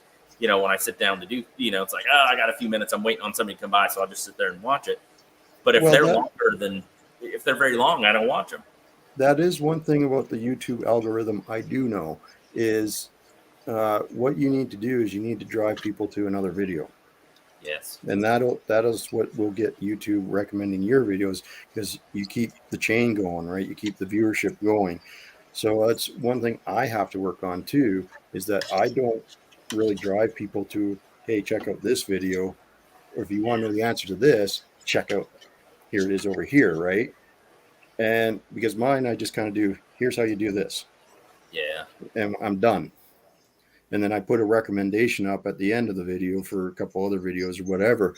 And it doesn't even matter if it's not your channel. I could drive them to one of yours, as long as they keep watching. That's what YouTube wants, right? Yeah. So you say, hey, you want to know more about this? Go check out 113. And then they click on that, comes over, watches yours. You link on something to Cletus, they go over watch Cletus. If you can get that going, then the algorithm will start recommending your videos more. Gotcha. Well, I haven't done that linking to other people, although I do have a plan because like the chairs that are built here and the one that Cletus has, I'm planning on trying to figure out how to link half-fast because I know he did one before too. So I'm like, oh, that'll be a perfect time to tag his in. But most of mine are like my shop build stuff. That's what I get the most views on stuff with it is, somebody will ask in the comments or something, well, how much did this cost? Well, this is how much it was. But I did a whole video over here that explains all of this and broke all this down and why I did it and stuff. So I do that on some of the shop build videos. Hey, if you want to know about the insulation, there's a video over here. Go watch that, And a lot of these bigger YouTube people, now I'm not saying that's what you have to do. I'm just saying I know that's one of the things that work. And you look at some of these channels that, hey, I got a secret how YouTube works or whatever. Hey, you want to get more subs? Here's how you do it. You always watch how their videos are done. It's like, here's the thing that gets you the most subs. And then, but here's the thing that kills your channel the most. If you want to know what that is, click on this video. Yeah. Right. You always see them doing that. And there's a reason for it because they're trying to get their end screen click-through rate up. Yep. And if they can do that, YouTube will recommend the video because it keeps driving the viewership, right? Now, there's other channels out there. They don't need to do that. Like Vice Grip Garage is a perfect example. He does what I do. He puts a couple screens, or I do what he does, however you want to look at it. He puts a couple recommended videos up. Hey, go watch my other videos at the end of his video. He doesn't sit there saying, hey, if you want to know how we made out on the Ford Ranger, well, you're going to have to watch this video. Yeah. He just does his video and then the next video comes out and away you go again. Yeah. So I'm not saying it's the recipe. That's a good it's one of the tools you can use. Yeah. I just think that to me, some of those, they have a following already. So people are going to follow. Absolutely. They're going to follow them. But even if you go back, watch their old stuff, they didn't do that. Oh, they never built their channel on that. Maybe the algorithms were different back then too, granted, but that definitely makes sense. But I don't know if Downhill's taking a shot at Cletus there or not, but no, I think he's being 100% as far as I have a few people that I'll that I'll watch, not automotive related stuff, usually motorcycle type stuff, and they'll have some little something like that I'm like, okay, I'm over this person, I'm done with. And the video's I'm not learning something or something. It's entertainment kind of thing. It's like, yeah, I'm done with them. Well, he's saying when they were tongue smacking or sound like they're really parched. I'm drinking. Especially when I was sick with COVID, boy, I was really doing that. Yeah. Speaking of which, I'm going to have to get a drink pretty soon. When you come back, Cletus, so I can hop off. You can keep it going on 13. So you can hop off if you need to. I can just. Oh, there you go. Okay. I'm going to go get a drink. See you guys in a bit. Everybody go watch Shop Cat's first video. Hey, no, that's pretty good, Shop Cat. I mean, 1 year, you're doing great, bud. My first video, I made it private again because, I don't know, it's bad. But now my views are back under 500,000, it says. So, but it was 9 years ago, or no, 12 years ago. You say your views are under 500,000? Yeah, because when I put them to private or when I put them to members only, it takes the views away, the view count. So it was almost 600,000. Now it's like 450 or something. Okay, that makes sense. It's gonna look because my. Oh, I'm just giving you a hard time, Downhill Daddy. That's fine, bro. My first video should be coming on right a year. Also. Oh, okay. I can find it. Year go by quick. Yeah, it does. You got something you're doing. Let's see it here. Yeah, the first. No, that wasn't even my first shop one. Why it's not showing up here?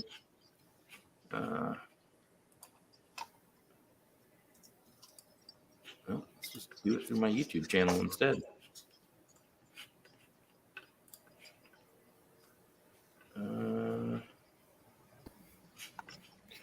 Yeah, I've had a productive past few days. And today I could do nothing. That was me, sorry. February 15th was mine. 1 year. Cool. Oh, really? Yeah, that was my cold start challenge for Stuffwithcleatus Garage. Don't go watch that video. Don't go watch that one, huh? I just loaded it up, man. It's ready to go. Go watch. Sure, it wasn't that bad.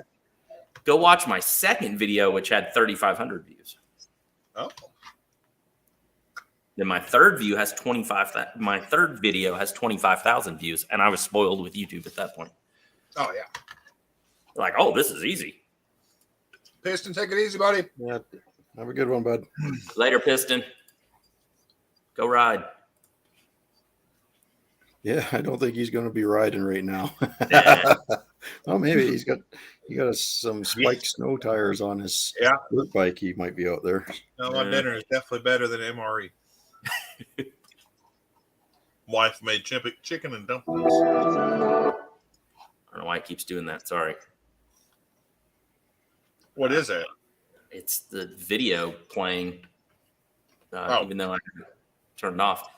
My first real video actually went up February 16th. I got you. It was a time lapse, but you should go watch that. I'm sure I have. You have.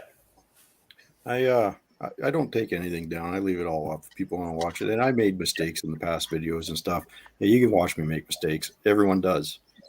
Well, I put mine to members only, so they have something that only they can watch. I'm not that good. I don't have members yet, so I can't get that. But I'm the same way though, Mongrels. As far as like that first one, it's not a very great video. It was basically just me with a phone. I think half of it's probably me walking from the one car to the next car, trying to get them to start, and then walking out to the shop. And it was like, I don't know, 15 degrees or something. And I came in the shop. The air had my mini split. The line set had frozen, so it wasn't even working. There was no insulation in the shop. I couldn't feel my fingers in here at all trying to start a dirt bike. It didn't work at all. Yeah, you know what? I still film everything on this. Yeah. Everything I film is on that. Yeah. And sometimes it messes up, granted. And now the one thing I would like to get is I'd like to get a nice mic. Yeah. That would be helpful. Oh, we got some spam here. Yeah, I got it.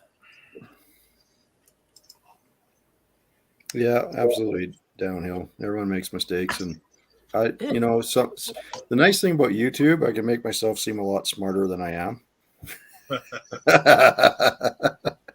It's like, whoop, don't put that on film. I'll put that one on film. That looks pretty honest.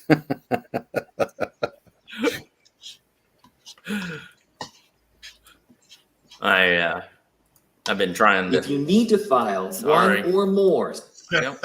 state tax returns, It's your ad. you need to visit. Oh, sorry. Yeah, I don't know why. Appreciate you watching the ad, though. Yeah, it's still playing. It just randomly turns the. Well, I put one of my bigger mistakes on there, Shopcat. If you ever watched the original Camaro video where I'm doing the LS swap, that was a good mistake. Yeah. I don't know what I've got for mistakes. I have to go back and look. I don't watch my own stuff. I've already watched it 100 times before I upload it. Oh, I thought all your videos were mistakes. They are pretty much. Yep. We should learn from our mistakes. I haven't figured that out yet. Yeah. Well, that's the thing. Learn from my mistake, not your own. Yeah. Right? You can make your own on something I haven't done, but if I can save you a little pain and suffering, by all means, feel honestly, free. That's a lot of what my shop build was those early video stuff where I looked for this content and I couldn't find it. So it was okay. What I did, this is how I did it. Doesn't mean it all worked, because there were a couple things that I, did differently and stuff, and said, hey, if you're doing this, do this differently and stuff. But, I didn't build the shop perfectly. A lot of it was, say a lot of it, there was different things that I would have done differently and that kind of stuff. And that's the whole point of it is, watch. Yeah, but this. you're not doing a how-to. It's not something you've done a million times. No. Exactly you're doing. This is how I did it. Yep. Yeah, that's what I do. This is how I did it. And I even put the warning up in front of every my video. Hey, I'm a buffoon. You want to follow me? That's at your own risk, man. But like that's exactly what I did. Is I wanted to learn about the Hemi engines, the modern Hemis, right? And I couldn't find any bloody information on them. Hemi was one of the very few places that would actually be sharing information with them, and those guys are great. But I decided, you know what? I'm going to try to build an engine run stand. I've been wanting one for a long time. So I'm going to see how cheap I can build one. I'm going to go to the dump. Literally went to the dump and picked some metal out of there to build the stand with and see if I can get this Hemi engine, because everyone says this thing's so difficult. It's not like an LS. You can't get these things. The computer's impossible, blah, blah, blah, blah. I'm like, I'm going to see if I can figure this out.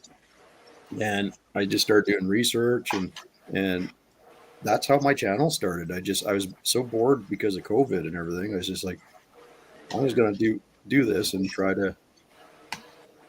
Well, a lot of people get discouraged, after a year, and their YouTube channel just isn't doing what they wanted to do. But after a year, if you have over 100 subscribers, you're doing pretty good. You know what? I'm not saying you're not doing, fantastic numbers or anything. That's pretty good. I think I had 30 some odd subscribers after a year. That was it. Really? And then I joined this group and I got the huge spike when I first joined, and then that instantly all got taken away. That was pretty discouraging. I was like, yay. And then it's gradually been coming in, and I've been building faster and faster and faster and faster and faster. It's been great. It's been going better and better. But I don't focus on that. I still focus on just, hey, if people want information, here it is. Hopefully I can help you out a bit. And then I like to hang out and talk to you guys and just chat. So all the other stuff doesn't come. It's about to be crunch time for this LS build. So that's going to be. It is for you. Well, that's what I'm saying. It's about to be for everybody. It already is for me. I'm already behind the scenes doing all kind of crazy things. But for everybody, it's about to be crunch time. Getting ready for it. So that's going to be video right there, and it's going to be pushing to everybody together as far as their video, their channels and stuff. So it should give you another boost as well. Yeah. Well, if it does, it does. If it doesn't, that's fine too. I'm just looking forward to the whole experience. And I'll tell you what, Cletus, I'm so glad that you're kind of the guy that heads this group as far as I'm concerned. That you're very welcoming. You got everyone together, and you do stuff like the calendar and stuff. And I just want to personally thank you for doing that and taking your time to do that. And I think not just I feel that way. I think there's a lot of people that feel that way. Absolutely. Appreciate guys that. I don't feel like I'm the head of anything or I'm heading anything. I think it's you don't. We're just hanging out. You're exactly. But you're the figurehead, I guess. You don't act like the supreme leader of everyone. That's not what I'm saying. You're just kind of the glue that's holding it together for the most part. And and then you got Bubba. He's a great guy. He contributes. All these guys contribute. Every one of you guys in the chat. That's the point. Everybody does that. Everybody's here for each other. Everybody supports each other. And it's great. I love it. But you had to have someone start that, and I kind of look at you as the guy that kind of started that. So, and I just wanted to thank you for that. Yeah, I'm right there with him. Good. But I guess you're welcome, but yeah. I think we're just hanging out. No, and that's what's cool about it. But you still get other guys that have their channels, and they're focused on their channels. Anti-LS swap midnight. I could almost guarantee you, especially if you tagged all of our channels into it, to make it like a big thing together. I'd be right there helping them. I think you should do it at the exact same time that we're doing the Volvo build. That way you have the Volvo build and the anti-Volvo build. Oh, yeah. That could be good. Yeah, thanks, John. Narcs is great, too. Yeah, Narcs is a great guy. He's another great one. Another great Arcans in there. Yeah. He's really taken off as far as the subscribers and stuff go. Oh, yeah. Sick week. When he's good, he puts a lot of work into YouTube. He does. Yeah. Well, 815's been doing it awesome, too. How do you not have 20,000 subscribers, Narcs? I mean, he's super nice guy. He helps everybody and anybody. Yeah. And he makes a lot of videos. He makes good videos. He puts a lot of time in his videos.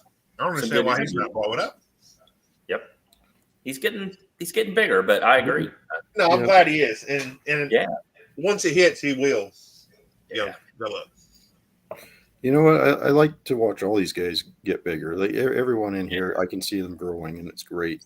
And it's fantastic. And we all grow at different rates. So you guys don't get too caught up in how fast your channel's growing. Just keep doing what you do. Don't go changing for that's the only advice I give you. Don't change your channel for the sake of trying to get more views. Just right. If you can see something is working and you like it, then do it. If you see something's not working, then don't do it. Now, if you like it, do you anyway, because nobody else can be you. Yeah, just be you. That's the best advice you can give, and don't try to pander to the folks out there. I guess that's You know what? Just don't let the comments drive what you're doing. Yeah, it's like 113. You said you're still trying to figure things out, but clearly the motorcycle is. Oh yeah, you are the motorcycle guy. That you and Piston, right? And I, if I wanted to, I could probably figure out how the bike works. I don't want to. Oh, you could. If I have to, I'll do it. But to me, motorcycles are basic and simple compared to a car. That's what I like about it. And to me, they're the exact opposite. They're complicated. There's like all these clutches and stuff, and I was like, no, I don't want anything to do with that. I'm sticking with the cars. And I know if I actually got in there and just learned it, it'd be pretty simplistic. For just not more simplistic a car, just a little different, right? Yeah, I think it is. I think it's a lot more simplistic. I like working on motorcycles and riding motorcycles, but I probably won't do any videos on them because I don't know enough about them. Yeah. I mean, I might do a video riding or something. That's why it's fun to do it and learn. So, for sure, I'll be getting a GoPro before. I just don't know enough to share. You know what I'm saying? Yeah. Not that I do on cars because I barely do. But a lot of the stuff that I watch, motorcycle stuff. I mean, I watch some big motorcycle people too, but is people learning that stuff because if you've never rebuilt a carburetor, you may do it in a way because you've never seen it done before. I mean, sure, you watch videos on it or something, read manuals or something. You may do something that I don't do, or that the normal people, it's like, oh, that's actually a really good way to do it. You're one of them guys, huh? So you're one of the guys yelling at the screen, you're doing it wrong. No, I mean, it depends on the people, but generally, no, I'm not. I want to see people learn. I mean, that to me, that's a lot of what I like about YouTube is people learning how to do stuff with it. You're going to make mistakes. It's not always going to work with it. To me, that's the fun of a lot. That's the entertainment to me is watching people learn. I don't necessarily want to see the guy that knows everything tell me how to do it. Yeah. You know, Shop Cat, I'm right there with you. Most of my comments are fantastic. Actually, I had one guy last short I did try to leave. It was a weird comment. Something. Hey, you're goofy. People won't follow you. Except he said, "Hey, you're kind of goofy. People won't. I think he meant to say won't follow you, but he said want instead. So I just left it up there so that everyone can see how goofy he is. But pin that comment. And ironically, that short just was my second most successful short. It blew up over 1,000 views, right? And I'm like, well, he's got egg on their face now. And so what? I'm a little goofy. I know I am, and I don't try to be dead serious all the time. I think that's boring. Now, I know. Dudes, I thought you were the Camaro master. Mm. Thought you knew everything there is to know about Camaros. And square bodies, right? Oh yeah. See, that's where you've gone wrong, Cletus. Dude knows everything there is to know about everything. Oh, and owns everything too. Yeah. Well, yeah. He's known everything. He's just never thrown anything away. No, he's he's the master. Yes. He's I bet you got to his vehicles. There's still some surge cans out there. Y'all quit picking on dudes. It's easy to poke fun when he's not here. That's awesome, Shop Cat. That's gonna be a fun bike to work on. Yeah, master of nothing.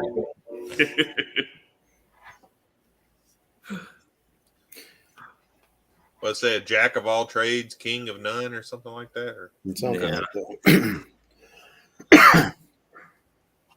All right. Safety meeting. Oh no!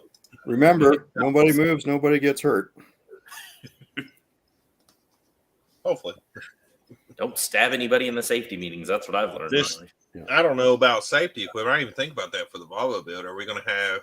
Maybe I should go buy a pack of safety glasses and some gloves, and stuff like that. One, I've got. I'm just saying, I'm not expecting everybody to bring that from their corner of the. I've got the continent.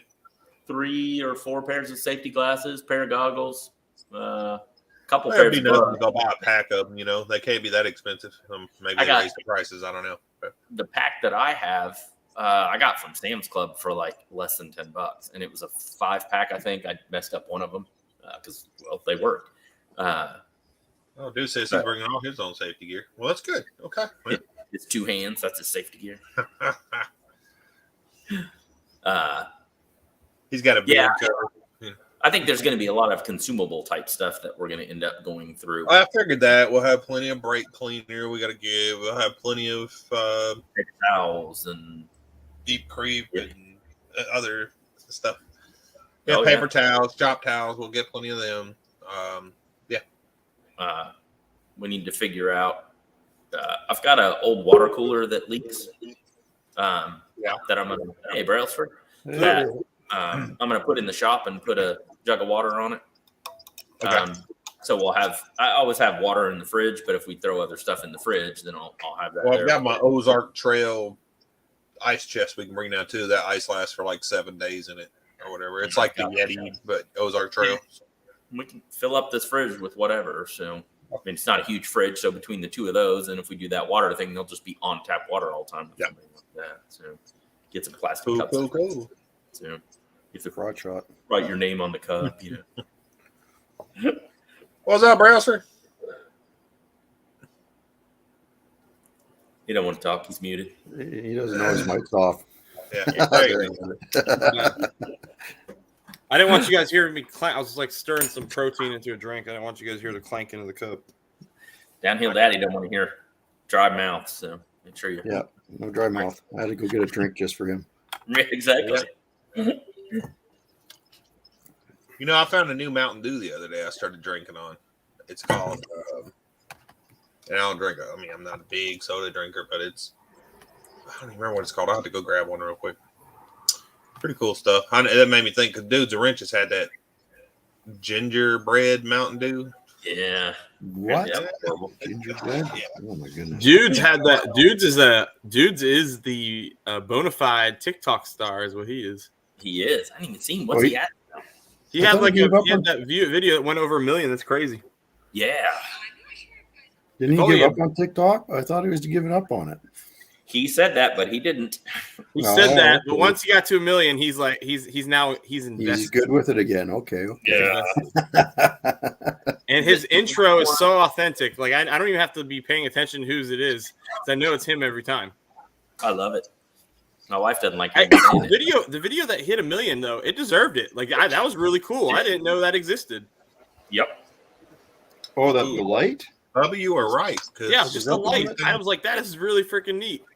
Yeah, we're gonna need clamps. We're gonna need hardware. That's a good idea, Bubba. I didn't even think about that stuff. Yeah. Dudes are gonna bring his own water. Okay, Arkansas water's not good enough for you. He said your water's. You think you start liking your cousin or something? He said your water's trash.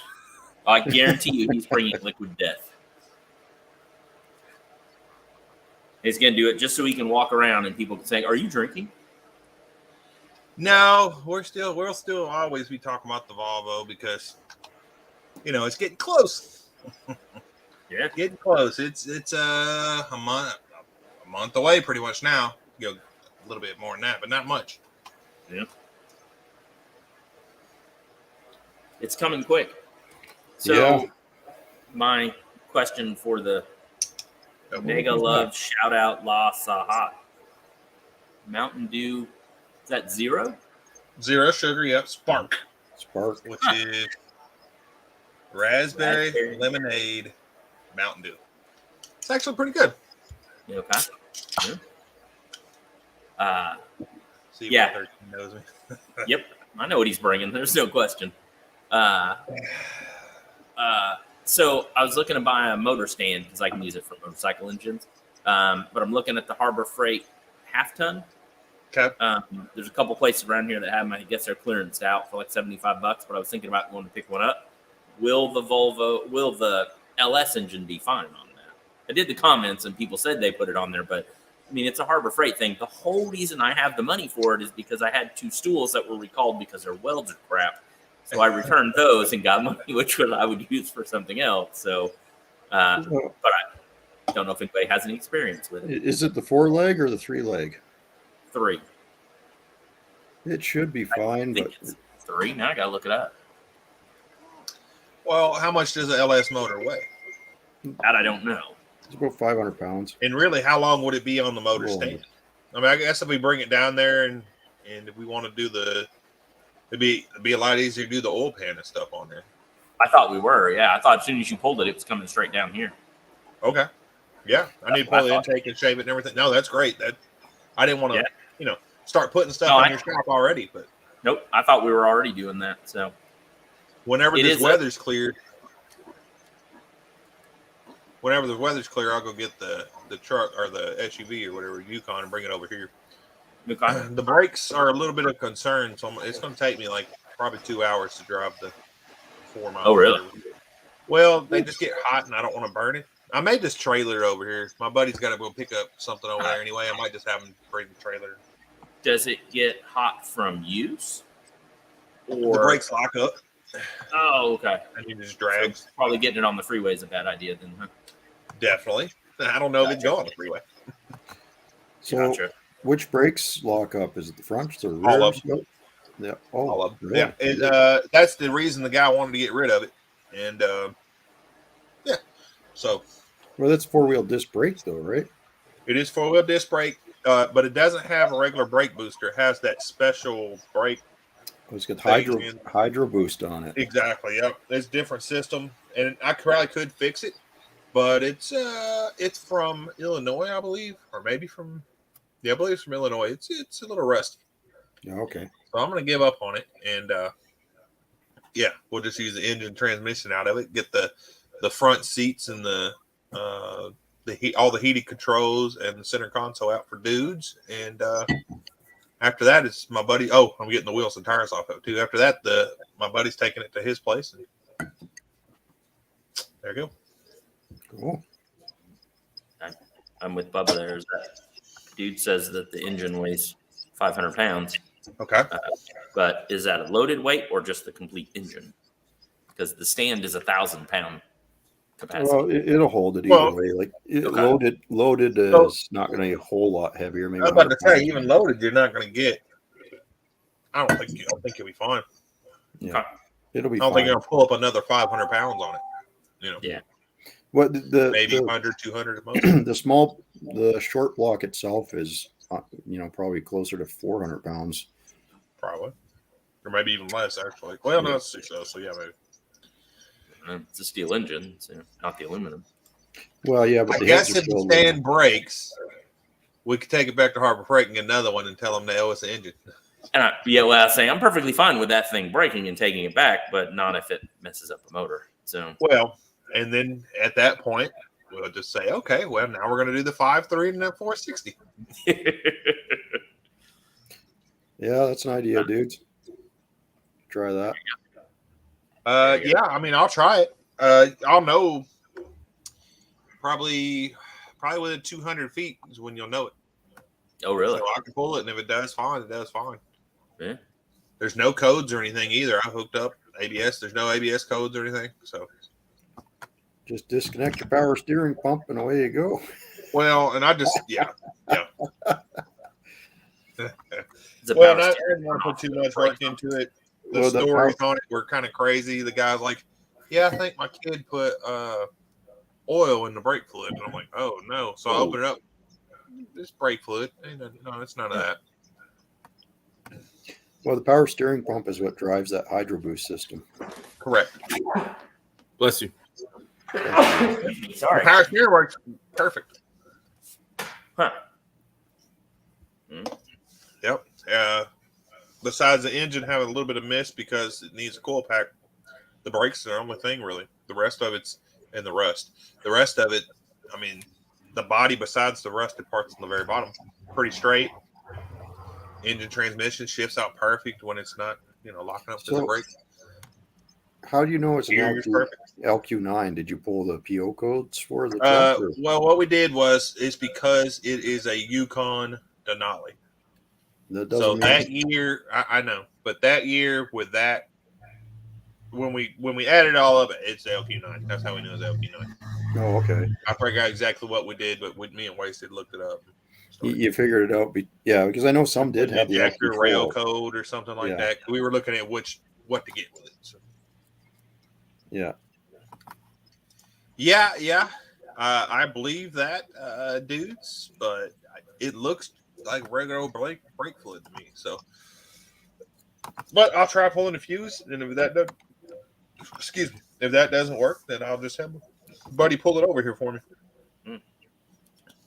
So, I know you guys probably don't care about this because you guys, I don't know if you're car audio guys, but I am, instead of doing, changing the radio to be a double din radio, because right now it's like a 10.5. I've got this. It's bigger than a regular screen, and it is 10.5 to go in the Volvo, and it's nice.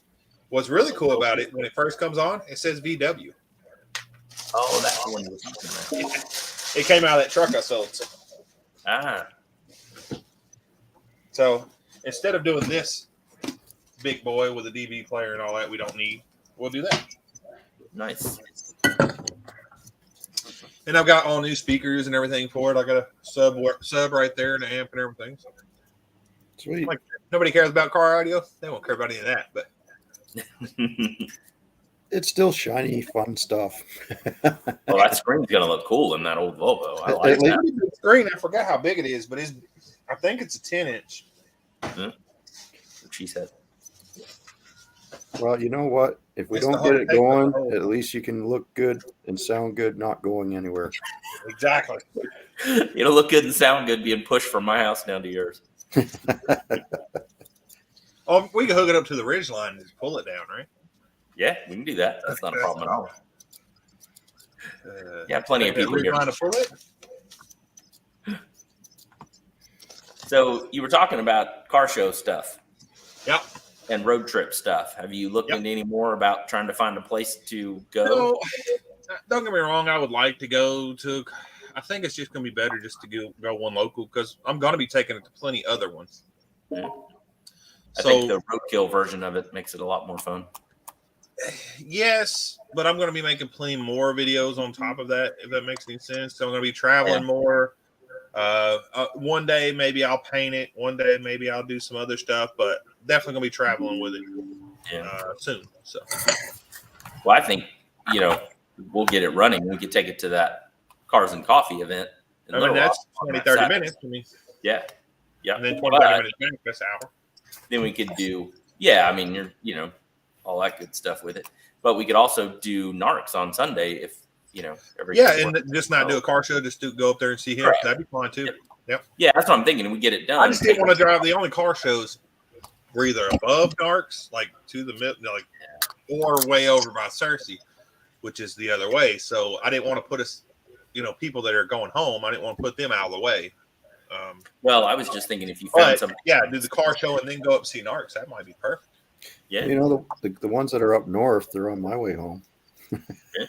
Well, see, that's my question. Yes, NARCs is up north, but then the other car show was up north and then going east, and it would take everybody off the trajectory. Yeah, that would take me off about 30 minutes off, and I was like, it's not terrible, but we don't want to. I don't want to make people go out of their way. I mean, so it'd be better to do the car show here and then go up and see NARCs. That'd be perfect because it's taking everybody north and it's still giving the car a road trip. Yep. Sunday is Easter. Yes, sir. Yes, dancing. Yep. Amish hat for Brother Cletus over here. Right up there. I'll tell you this. Beard. How many chats has that come up now? This beard will be coming off. I'm ready to. I had to go cut my hair, which it's a little mess right now, but it was killing me. This beard is killing me too. When I was in the military, I used to say, man, when I retire, because my plan was to retire, I'm gonna grow my hair long, grow my beard long. So I can't stand long hair and long beard. I can't stand it. But I said I'd keep it, so I'll keep it till the Volvo. That's about a month. So.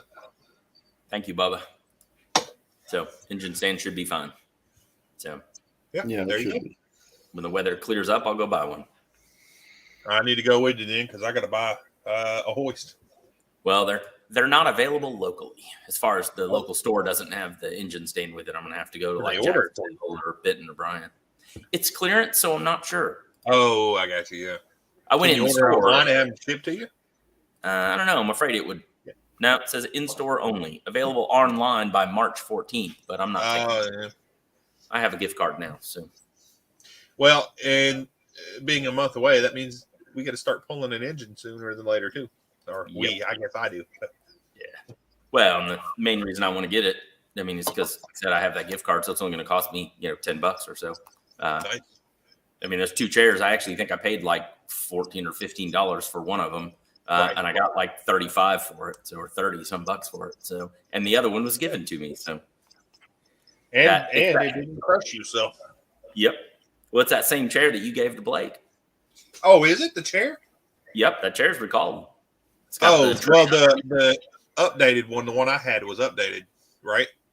No, they don't carry that anymore. Oh, now I could be wrong. But they don't carry one in the store. That's that same kind. They have a different style that's in the store. Well, I traded out for now I've got the little Harbor Freight one with the drawers in it. It's like a little roller. About that one, but it's too expensive. Not bad. I like it. Is it? I've got it at a yard sale for $5. Yeah, I'd be all about that then. I think it's about $80 or $100.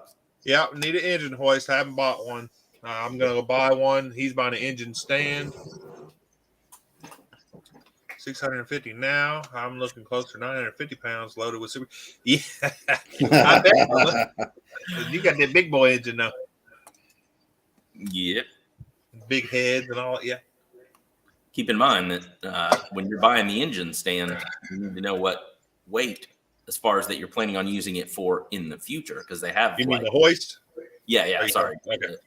I figure I think it's 1.5 tons or something like that. So. Is it? Hey, Cletus, I'm gonna fall back into the chat. I gotta edit a video, man. I understand, man. No problem. Hey, thanks for popping in. Yeah, sorry, I'm not participating. Really. It's all right, buddy. Appreciate you. I'll be in there later, guys. Yes, sir. Yeah. I Hey, saw Becky, it's been a little while since I've seen Yeah. you. Good to see you again. I saw a Mustang the other day, and I thought, is Brailsford down here? It was the same You see one graphics like on the yours, I side. guess? Oh, okay. Had the same graphics and everything with it. This one had like a black hood on it, a couple other Well, things. Danson, bring them on to Arkansas, bud.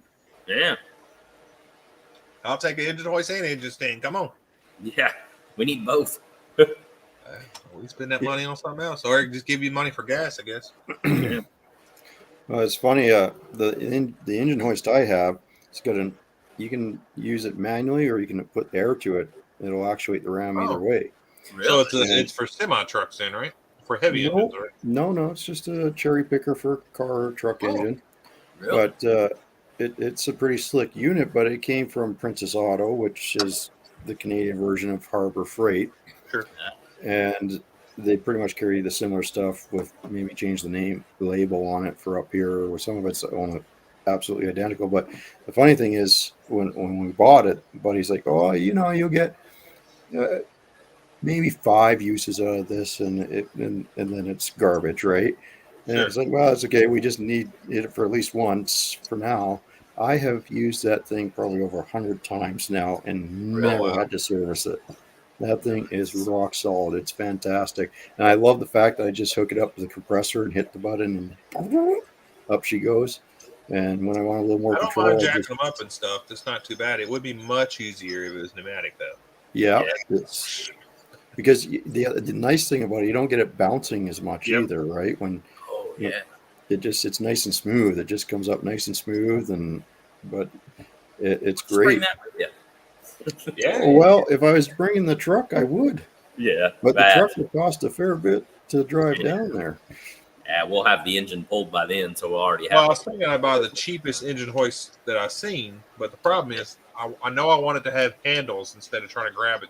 When you got to pull it back or push it forward, I want the handles instead of grabbing the. Well, I guess we mine- can weld something on it. Mine has the handles on it too, but like that wasn't inexpensive. I think it was like $300 at the time or something like that. It wasn't Oh, nice. that much, but I mean that was 15 years ago now or 20 years ago. But that thing I've used that for all sorts of stuff. Getting And- 45%, but losing 20 horsepower to turn the super truck. Yeah, but like you said, it looks cool. Yeah, it, but it pulls you in. Plus, you get and that the whine. supercharged You whine. get you get the belt whine off of it. Just fantastic. Oh yeah. No, it's definitely supercharged. Definitely cool. I'd lose, a little bit of horsepower for a supercharger. No, I don't think supercharger would do too well on the Volvo. People would be like, "It's not stock. That's not a sleeper. That's not a sleeper."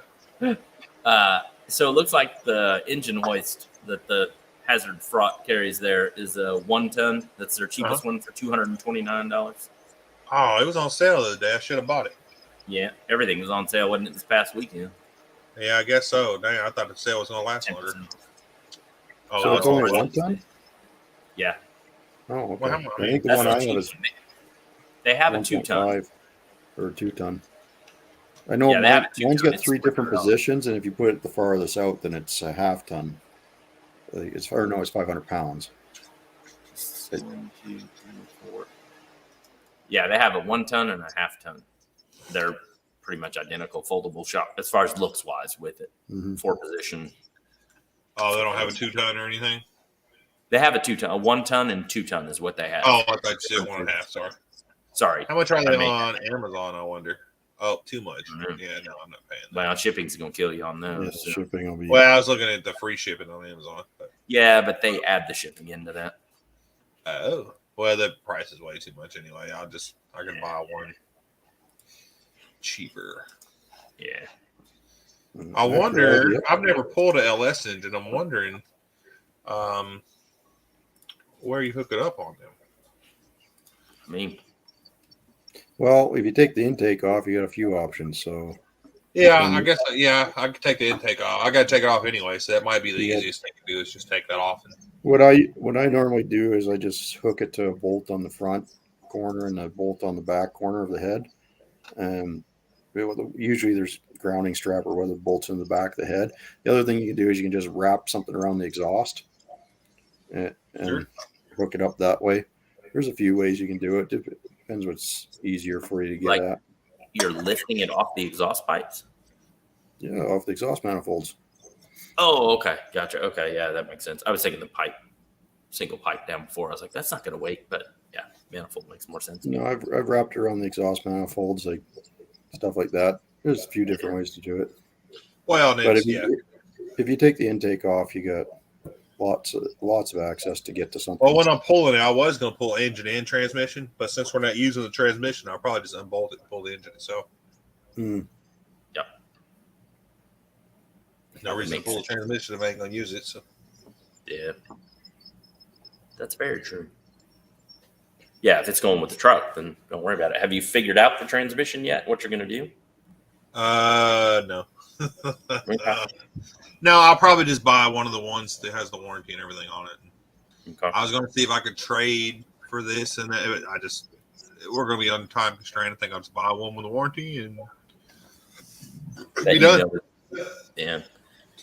And we talked about it earlier today, but exhaust. So basically, you're going to use the stock manifold on it, I'm assuming.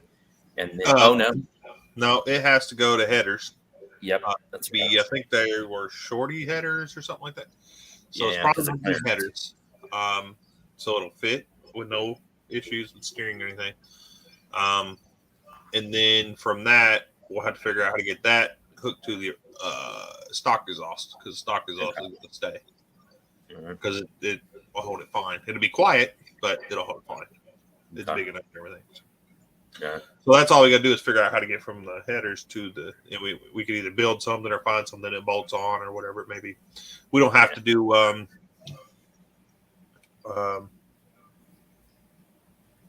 cats or anything like that. So, hey, if you are going to just go with a transmission for warranty, then I'm going to recommend you look at the 4L70.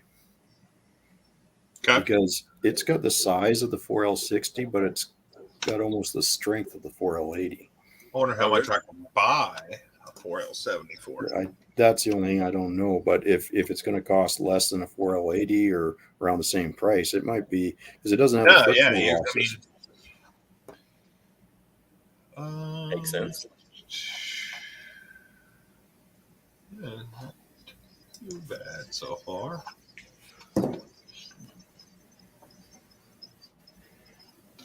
Never heard of this site here. So that looks like it's out of a newer vehicle. Is that what it is? I think. Well, no. I think the 4L75 was newer.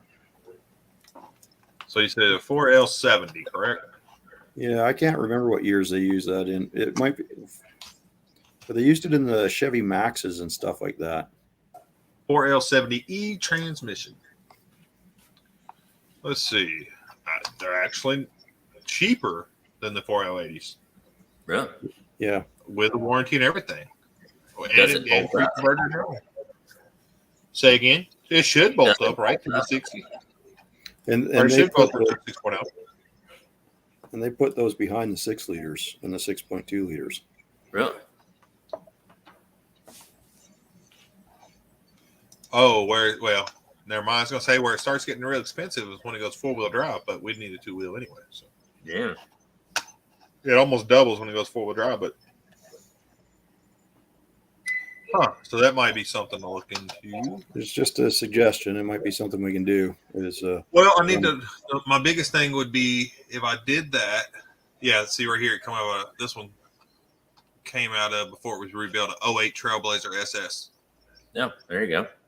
And it was attached to a 6.0 already. So that's what I said. They got the smaller dimensions, but they got more strength than the 4L60. They're actually a pretty cool transmission. Yeah, that could help a lot for making the tunnel and stuff, because we know we're gonna have on the 80 for sure. We're gonna have to make it bigger. Yeah, we need to do some hammering. You might want. I don't know all the specs on it, so you need to do some research, but it might be an option. Yeah, it's the first I've heard of it. So yeah, that's awesome. It's basically a beefed up 4L60. It's kind of a hybrid between the two. Yeah, I mean, if they put it in the Trailblazer SS, I mean, that had Yeah. quite a bit of power, didn't it? Yeah. More than the Yeah, they Volvo. were good. Well, as long as you're under, I think it's rated for anything under 650 horse, 650 foot-pounds, something. They're rated for quite a bit. Yeah. That could be a very good. I mean, depending on price and all that kind of stuff, that could be the ticket right there. Yeah. Oh, they also came in the Saab 9.7. Really? That's what it says. Huh. You see the 4L70s for $500 on Facebook dancing? On Facebook? That's what dancing is saying. Sorry. Yeah. Could have been. The new Volvo wagons are supercharged and turbocharged. Yeah.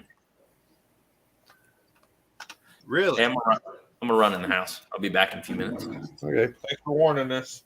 Yep, I'm gonna try and stop my camera to see if it works this time. Usually it kicks me out already, but I want to see if this works. Oh, okay. I can stop camera if you. Okay. You're good. No, it actually worked. So yeah, you can pull me out if you want. I just wanted to see. No, if no, that you're worked. good. You're good. All right. So 4L70E. Now, my biggest thing that I was thinking of, he said yes. Okay, I'll definitely check them out. Facebook East Coast. Well, could be around here too. My biggest thing is the harness that they have going to be what we need.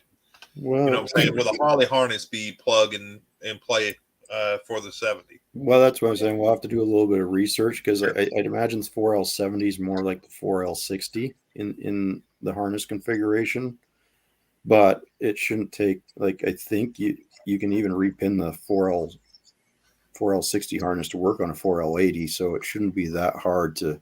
Well, but if since I haven't bought the harness yet, if we do get them going 4L70, I would be cool with that. Just make sure to get the harness that will go with the 4L70. Yeah.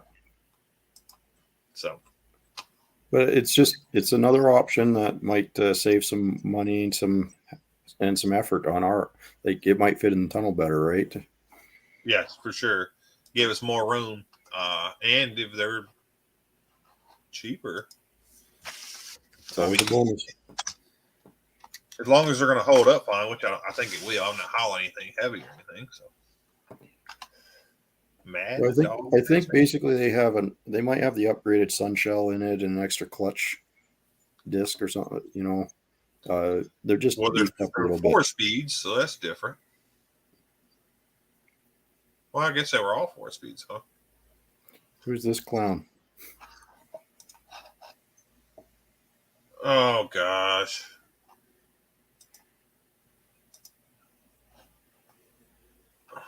Okay. That's Hitler. He just come in another name. Oh, okay. I thought I had it. I guess I didn't change it this time. I guess I got to go and change it to every time, but you got to be subscribed for at least a certain amount of time. Yeah. Yeah, I think every time you have to do it is. I was talking to someone on another chat about that.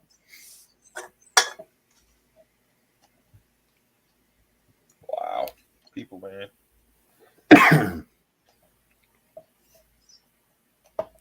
So who's still on in the chat here? It doesn't look like too many people. People must be busy tonight, which is okay. All good. No problem with that. Let's see. Trying to look on my laptop here and see what it tells me. It doesn't. It says there's 11 people in, so maybe.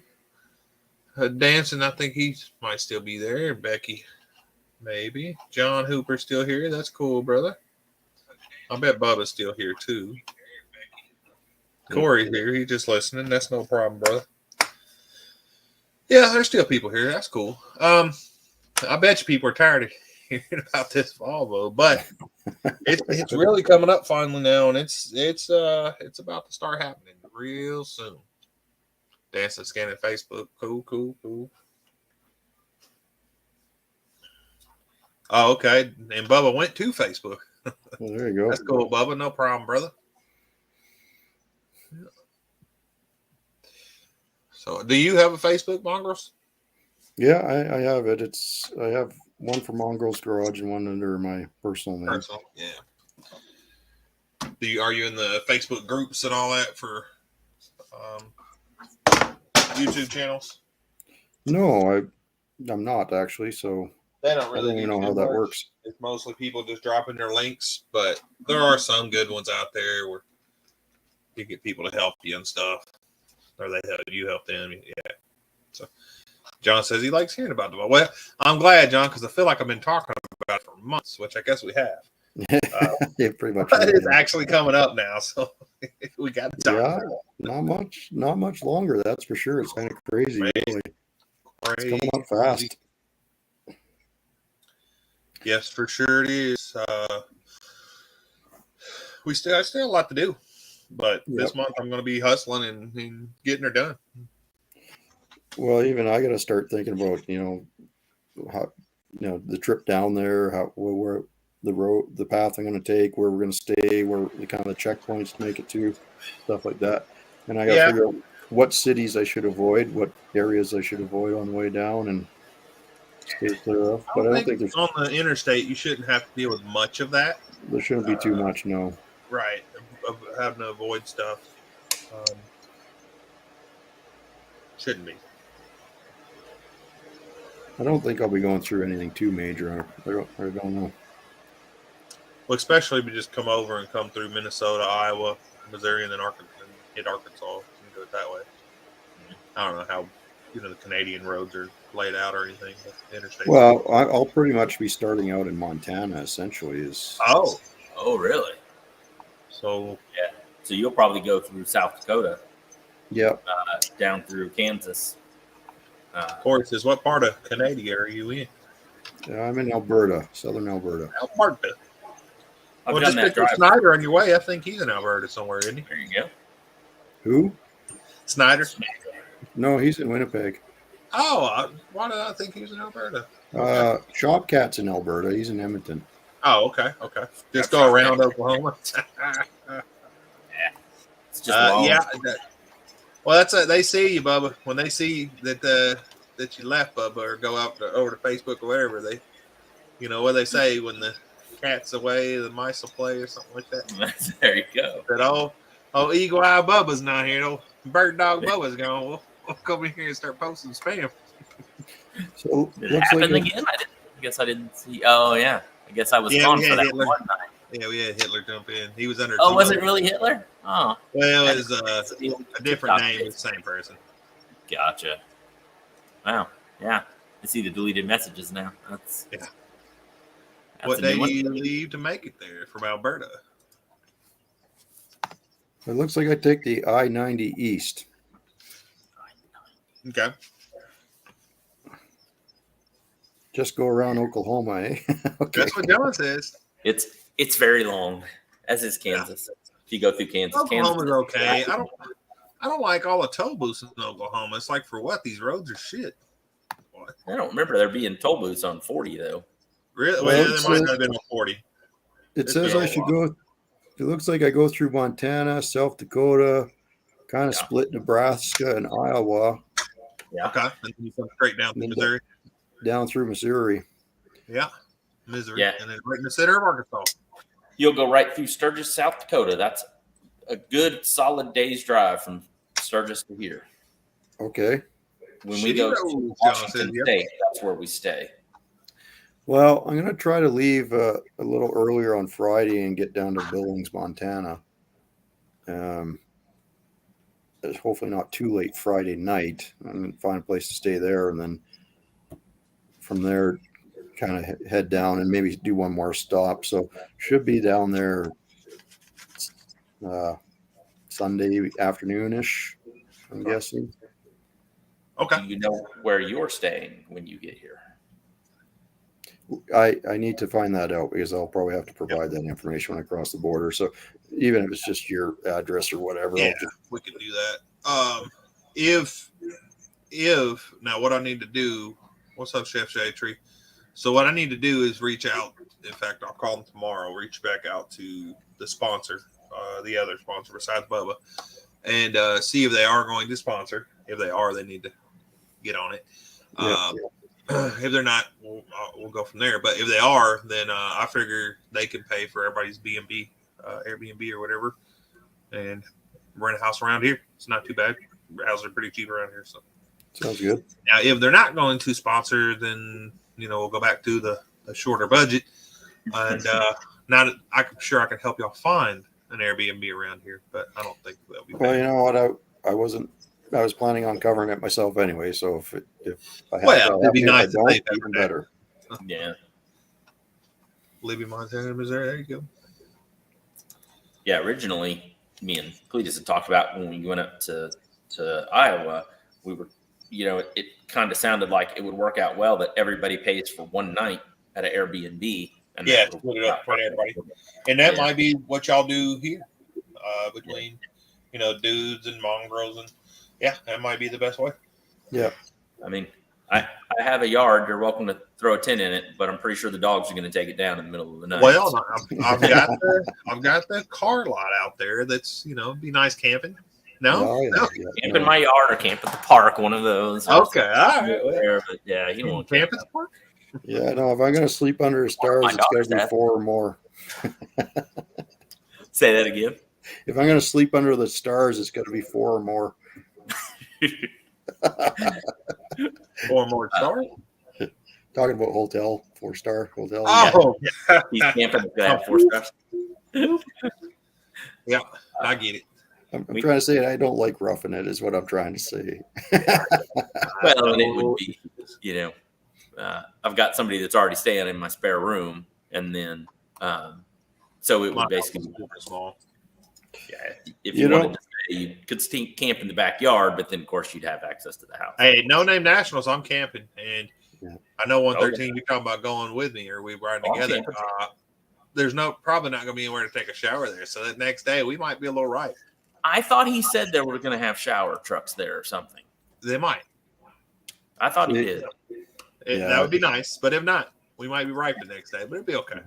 It's all right. Just one day. I'll find a truck stop. I'll sign up for Planet Fitness. I'm sure there's one near there for 1 month. We'll just, So there you go. drive to Big Block's house, right? Do what? Big Block, go to his house. How far is it? 2 hours, maybe a little Is it? less, hour and a half. Does he even stay in the night? He's probably just driving home. I bet stay in the night. But when I was younger, I used to do some camp. I used to hike up into the mountains with the backpack and the tent and all that. And I don't do that anymore. I'm done with that. Those days are behind me. I go to Barber in Alabama to a vintage motorcycle festival. I hadn't been the last couple of years, but I normally go every year. And it's primitive camping stuff with it. But I have a cot and I have a air mattress that goes on top of the cot. And then I do have that in case we do that. get an Airbnb or something that doesn't have enough beds. I do have some nice, like, big air mattresses, queen size. Oh, yeah, same here. I know I've got at least one, possibly 2. I know I've got one. And I got a bunch of little shitty ones too. So. Yeah. And I have a house.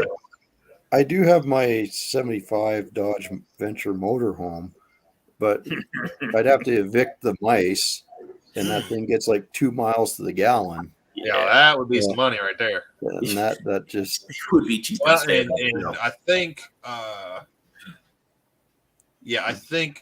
gas will still be going up and still be pretty high there. So yeah. 27, spring break, aren't you? 27 here right now too. Actually, it's warmed up a little bit. It's 31. It was 27 earlier. I can tell you, between the house and the shop, it is a lot of mush, and there's still precipitation falling out of the sky.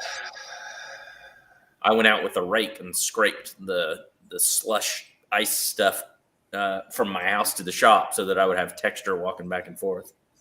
So, got another one. Boy, I'm gonna have to make sure that every time I start have a live going, I'm gonna make sure to click where you have to be a subscriber for a certain amount of time. Yeah, that's annoying. I thought you that did. is annoying. I usually do what I did, but I guess you got to do it every time. or you got to set it Oh, where really? it'll do it every time or something. I don't know. I'll play with it. I'll get it there. 24 gonna be done lower 20s tonight. Ugh. Let's see what it's supposed to show here. Say he's colder than we are. That's crazy. Well, it's the weather's coming from that way. Yeah, that's true. Yeah, it looks like it's gonna be Okay. 24. No, it is. It's tomorrow. Yeah, it looks like the coldest it'll be right now, and it's going to warm up a little bit. Tomorrow night it's supposed to get down pretty cold though. So Yeah. Well, I don't We'll think see. this stuff It's hard comes to on call. then. So. Yeah, Because it's pretty cold here, and I think it's supposed to warm up in the next couple of days. But I To don't get like the you to cold zero. snap.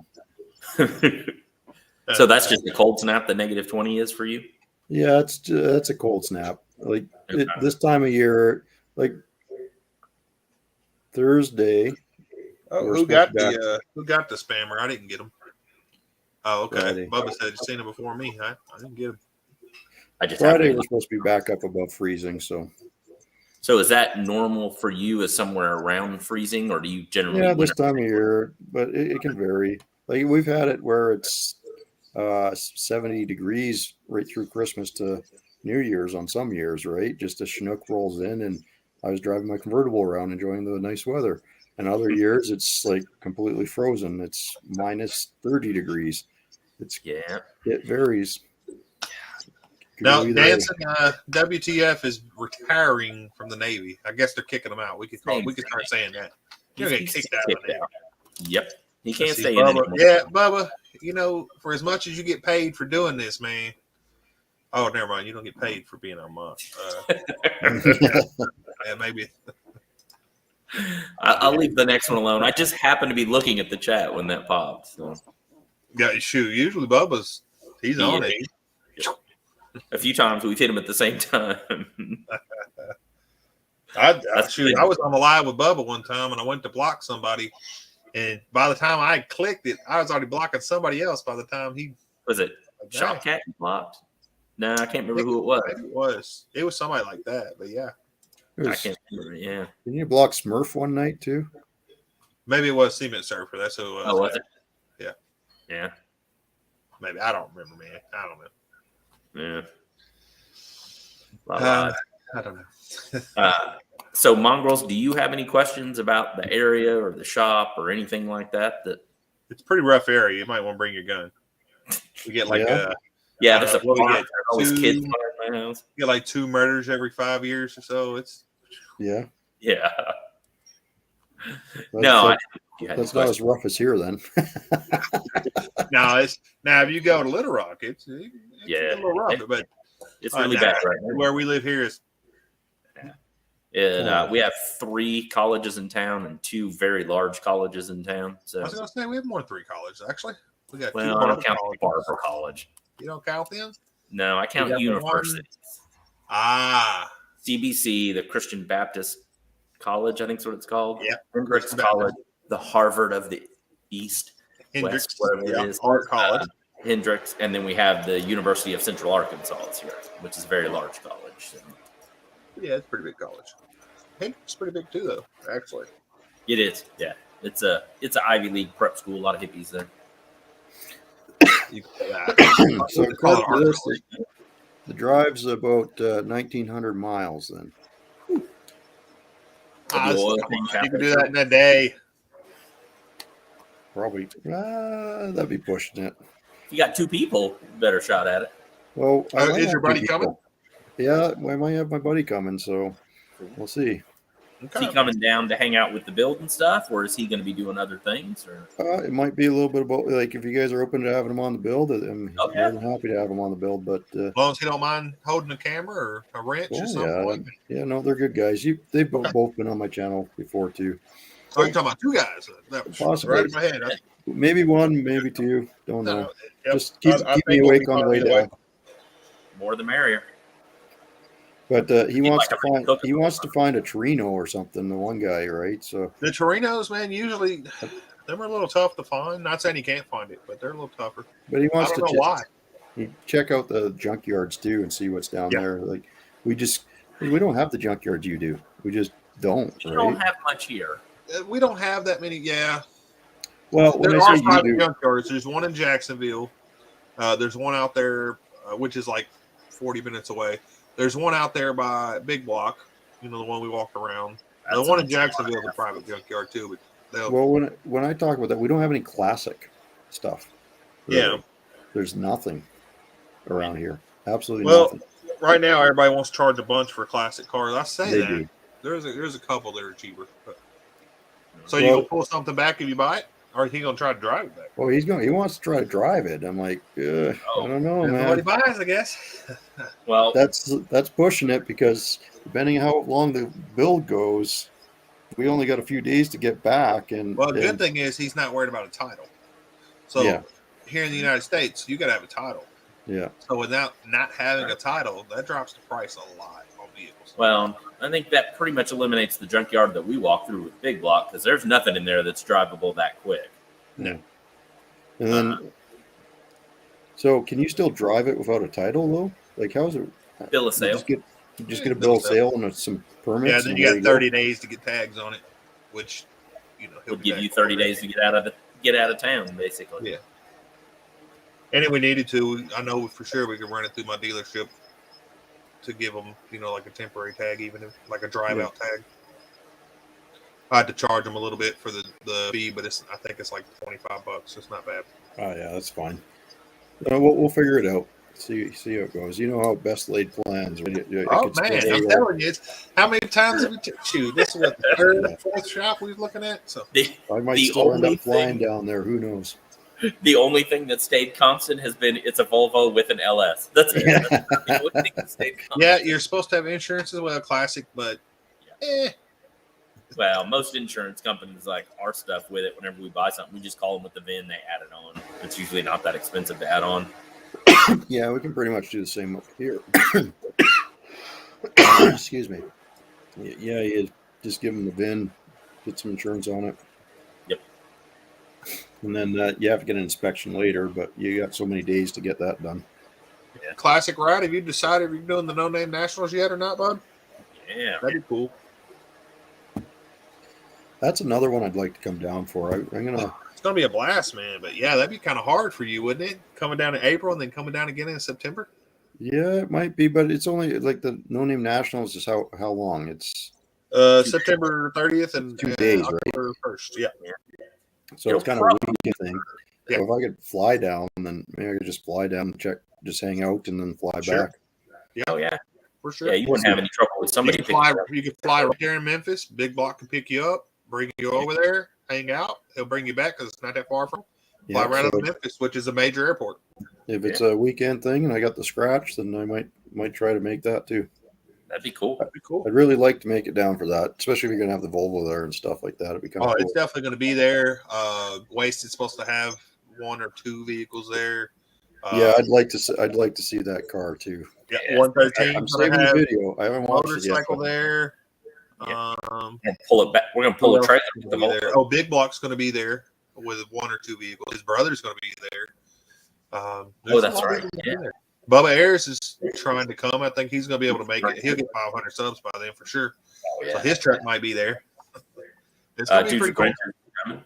Dudes and Wrenches. Oh, I didn't know he's coming. Yeah, I know he he said was he was. thinking about it, but I didn't know he ever Well, finalized this. I'm coming.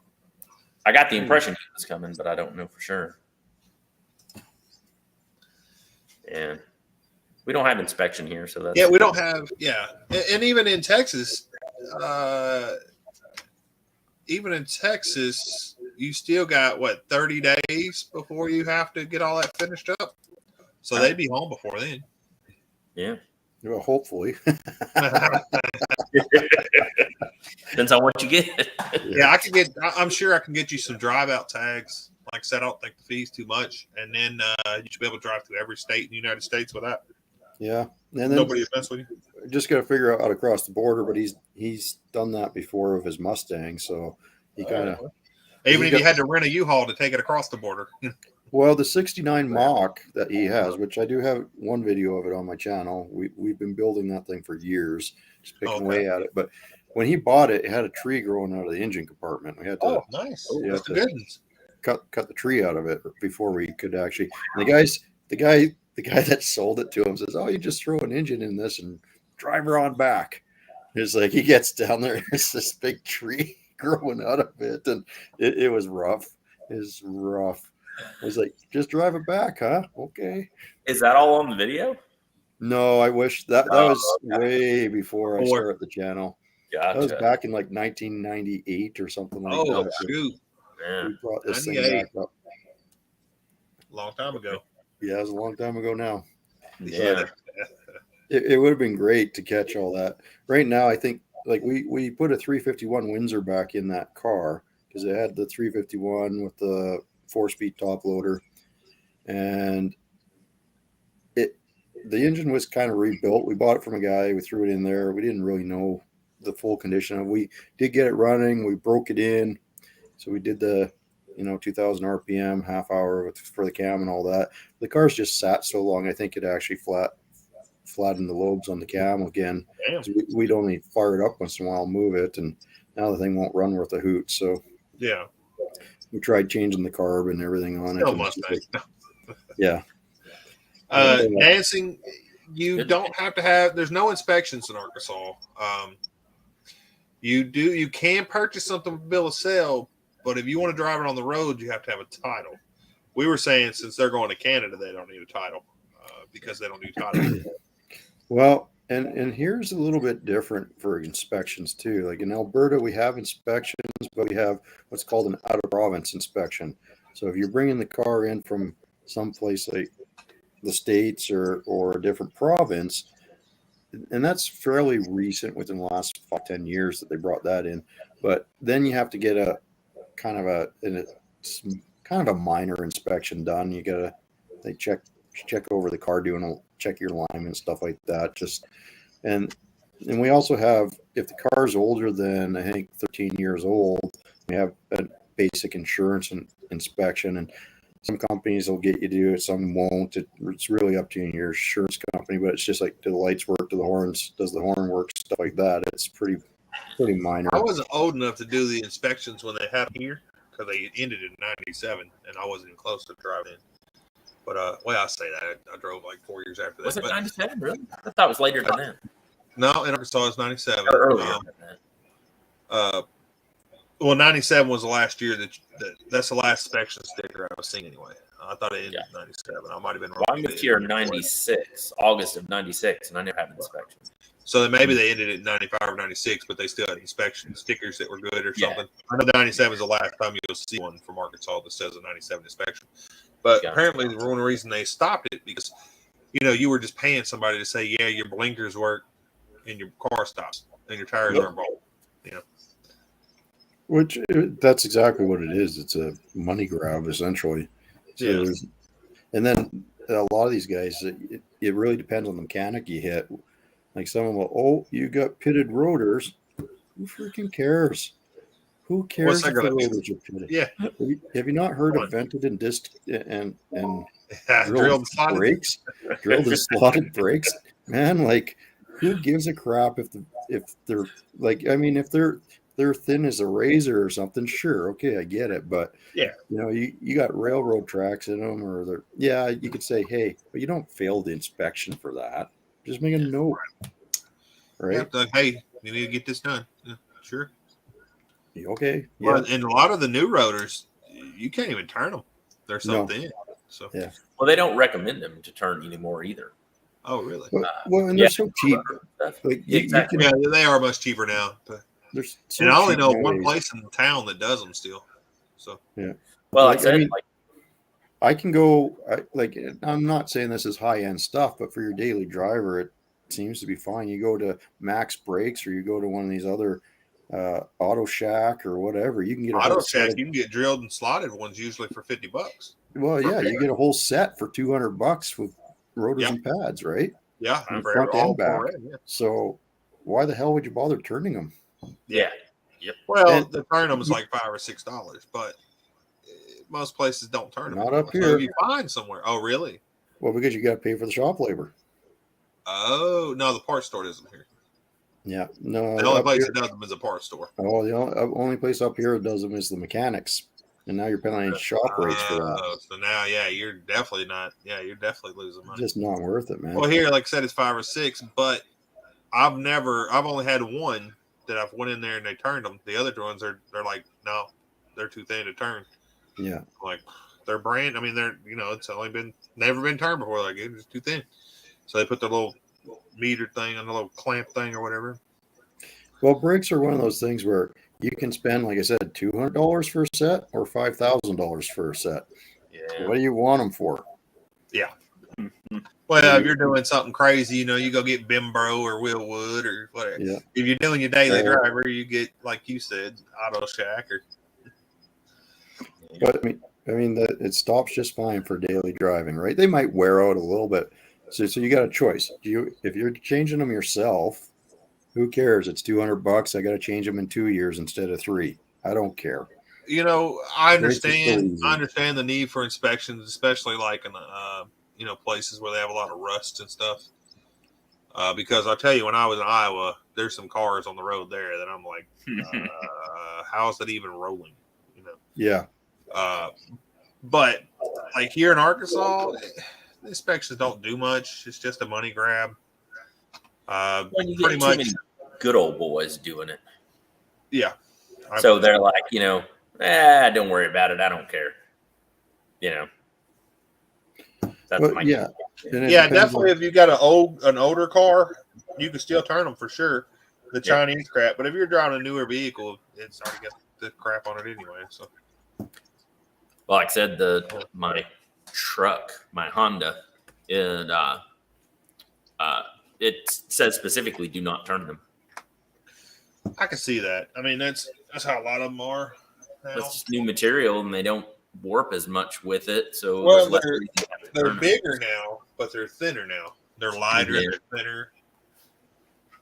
So. Yeah, basically all you got to do is just mic them and make sure that they're the right thickness, and if they are, you're good to go. If not, then you replace them. And it also makes a huge difference what type of pads you run. Oh yeah, yeah. I always run and I'm probably crazy, but I don't ever run them semi-metallic anymore. They don't. They eat. Yeah, they eat the rotors up, right? It sounds like the brakes are always bad, so I just always go with this ceramic. Yeah, ceramic. But brake pads are cheap now. You get on Rock Auto or eBay or Amazon or cheap brake pads. The interesting thing is, like, I don't order brake parts typically from Rock Auto. I order a lot of stuff off of Rock Auto, but not brakes. And the reason being is they're heavy. And the shipping up here on brake and that stuff, it's expensive. See, the shipping's not bad here. I guess brakes are expensive, but on eBay, a lot of times it's free shipping. Yeah. And you can get the same brand and everything. But on Rock Auto, I'll do that. If I'm going to buy brakes, though, I make sure I go ahead and buy any bulbs I need. I'll buy windshield wipers, anything that they could throw in there that's the same shipping cost. And that's in the States, it's fine. Yeah. But as soon as it crosses the border. What about eBay? Most things are free shipping on eBay, right? I don't buy much off of eBay. I don't actually use eBay much. I hate eBay, but I've been on it so long. I probably should, but I might for the Cadillac. I use them to buy, say about like this Toyota out here. The seat bottom has like holes in the leather and stuff because it's old. So the only place I could find that besides somewhere that's really expensive is eBay. So it's $49 on eBay, but the next cheapest place to buy it is $369. Yeah. So. Wow. Yeah, it really depends on, like, some stuff. It's totally pays to get it off of there, but as soon as it starts to be a large item or a heavy item, it ends up not being worth it as much to get it up here. Now, one of the tricks that we do use is we'll have stuff shipped to the border to Sweetgrass, Montana, and then there's a storehouse there. That's what they do. They just for the Canadians to store their crap in. Really? And then we go down and we go pick it up ourselves, and we take care of all the customs and brokerages. And I'm not that far from the border. I'm only 2 to 3 hours from the border, so nice. I can just scoot down there and get it. But so a group of us will do that, get a whole bunch of parts, and then make a trip down there and bring it all across, and say if we're going to do bigger items. So if you guys haven't hit the like button yet, I'm sure all you guys have. You guys are great supporters. Go ahead and hit it. I haven't decided whether I like this or not. So let me check on it Okay. later. Just getting a free like out of me. Having account. Yeah, exactly, Bubba. If I get on eBay, even if it's a part that I can't find, like if they're doing used parts and you're looking for a specific, like for the El Camino, I had to buy a dash piece that I couldn't find anywhere else, except for that junkyard one. But anyway, I couldn't find anywhere else except for eBay. If they don't have at least, if he says 97 or better, I say I'd do a 98. If they don't have a 98 or better, done. I'm like, nope, I'm not buying, because they'll get you. Now, eBay's buyback guarantee has got a little better, but you still have to wait. You know, sometimes you have to wait 20 days. And it's like, they're going to give you money back, but you got to wait. I need my money, man. I like Amazon. You send it back and get your money as soon as it scans in this send. Yep. Well, that's Amazon Prime. Now, if you buy something from Amazon that's not Prime, I don't do that, because that's worse than eBay. Yeah. Well, I mean, Amazon Prime, what is it for a year? You buy your year membership for $70 or whatever it is. It's right? more now. It's 139. 139 now. It just raised again. It's raising again this year. Yep. Wow. But you get music, you get TV, you know, movies and all that stuff. That's what I'm saying. It was really, it's that much now. Well, that's what it is, yeah. Yeah, I just got the email the other day at your house. Remember 113? Yeah, that's why I mentioned it, because I knew again. what the price was. So, yep. And I will, in the next month, I will save that in shipping alone. So. Oh, yeah. Well, like I said, I use Amazon Prime. I don't use the music anymore because I use YouTube Music. It's just better. But you get some included with it, and you get the movies and shows. Yep. They occasionally have decent shows on there. So. Yes, occasionally. And they have, if you like older movies, they have good movies on there too. Oh, yeah. They used to have a lot of motorcycle stuff, but that's moved over. $8, $6 a month, $8 a month per Prime for him. That's got to be the it's about rate, student rate. Oh boy, well, I'm not going to tell you what I get to pay then. Maybe that's the college rate. $79. That's what it used to be. Your next That's time what you it still read says $79 Hey, Canadian. if you can, go for it. Make sure don't ever let it. They don't grandfather in down here. When it raises, it raises. Yeah. So. Yeah, I might have to sign back up sooner. If it's gone up for you guys, it'll be going up here pretty soon then. Well, this is the second time it's went up here. It used to be $78. Then it went to $120 like 3-4 years ago. Now it's about to go to $139. So that's interesting because it's $79 here for the annual. That's great. Yeah, maybe that's just what it is there. Yeah. Can y'all get the 1-day shipping and all that stuff still? Y'all still have warehouses and everything, right? Yeah. Damn. Good. Yeah. World War III might be starting. Yeah, possible. I don't think it'll happen. I think it's all money. Yeah. We'll see. If so, go back in the military. I don't care. They don't want me, but I go. They're doing something over there. So. Well, I know. But I mean, it's escalated since we've been on here. Oh, I believe it. So there's shelling and stuff going on. So yeah. I haven't been keeping up on my news, so I don't watch. I don't think they want to be part of the Soviet Union again. So no. I don't. Yeah. How about the electric Mustang, huh? Mustang, yes, Needs that. So L70E, huh? Have you thought about just doing an electric swap on the Volvo? That would be fun. No. Now, see, I will do an electric swap on a car one day. Not the Volvo, though. I was thinking about doing that to the 68 Mustang. I'm batting back and forth what I want to do with that car. What I do know is I don't want to leave it. I don't think I want to leave it Ford powered. That's okay. Either LS, Hemi, or go completely crazy. I don't know. Just to no, that's too crazy. It would make good video. Yeah. Anti-LS swap. No, everyone does an LS swap. That's not. I want something a little bit different. So that's why I was thinking I might try to put a Hemi in one. I know there's a Boy, couple think out about the there, wiring though. but How would I you just get that wiring to communicate? I guess you could rebuild the whole harness, huh? what for the Mustang? It's a '68. Yeah. Don't Oh, really. that's right. There's not No too body much controls or wiring going. anything. But still, to get all the injectors to fire on time, and the Hemi's pretty. I already figured that out. I know how to do alright, that. That's alright. I it's was all gonna on my say the channel, Hemi's buddy. pretty labor intensive on the wiring issues. No, actually, it's almost easier than it's easy in LS. In some ways, easier. Really? It's pretty easy. Yeah. When you I've know, only known on the ones I worked on, having fucking 16 spark plugs and shit. So. well, yeah, it does have 16 spark plugs, but that originally was for emissions because when the Hemi first came out, they had 2 firing orders. Old Hemis, yeah. No, the newer ones. Oh, I thought you meant like 30s, or not 30s, but the 40 Hemis and 50s or whatever came out. So the new, I'm talking the new Hemi, but generation the old, Hemis I here. got you. So they had 2 firing orders, and the one was a waste spark, they called it, to burn off any excess gases in there.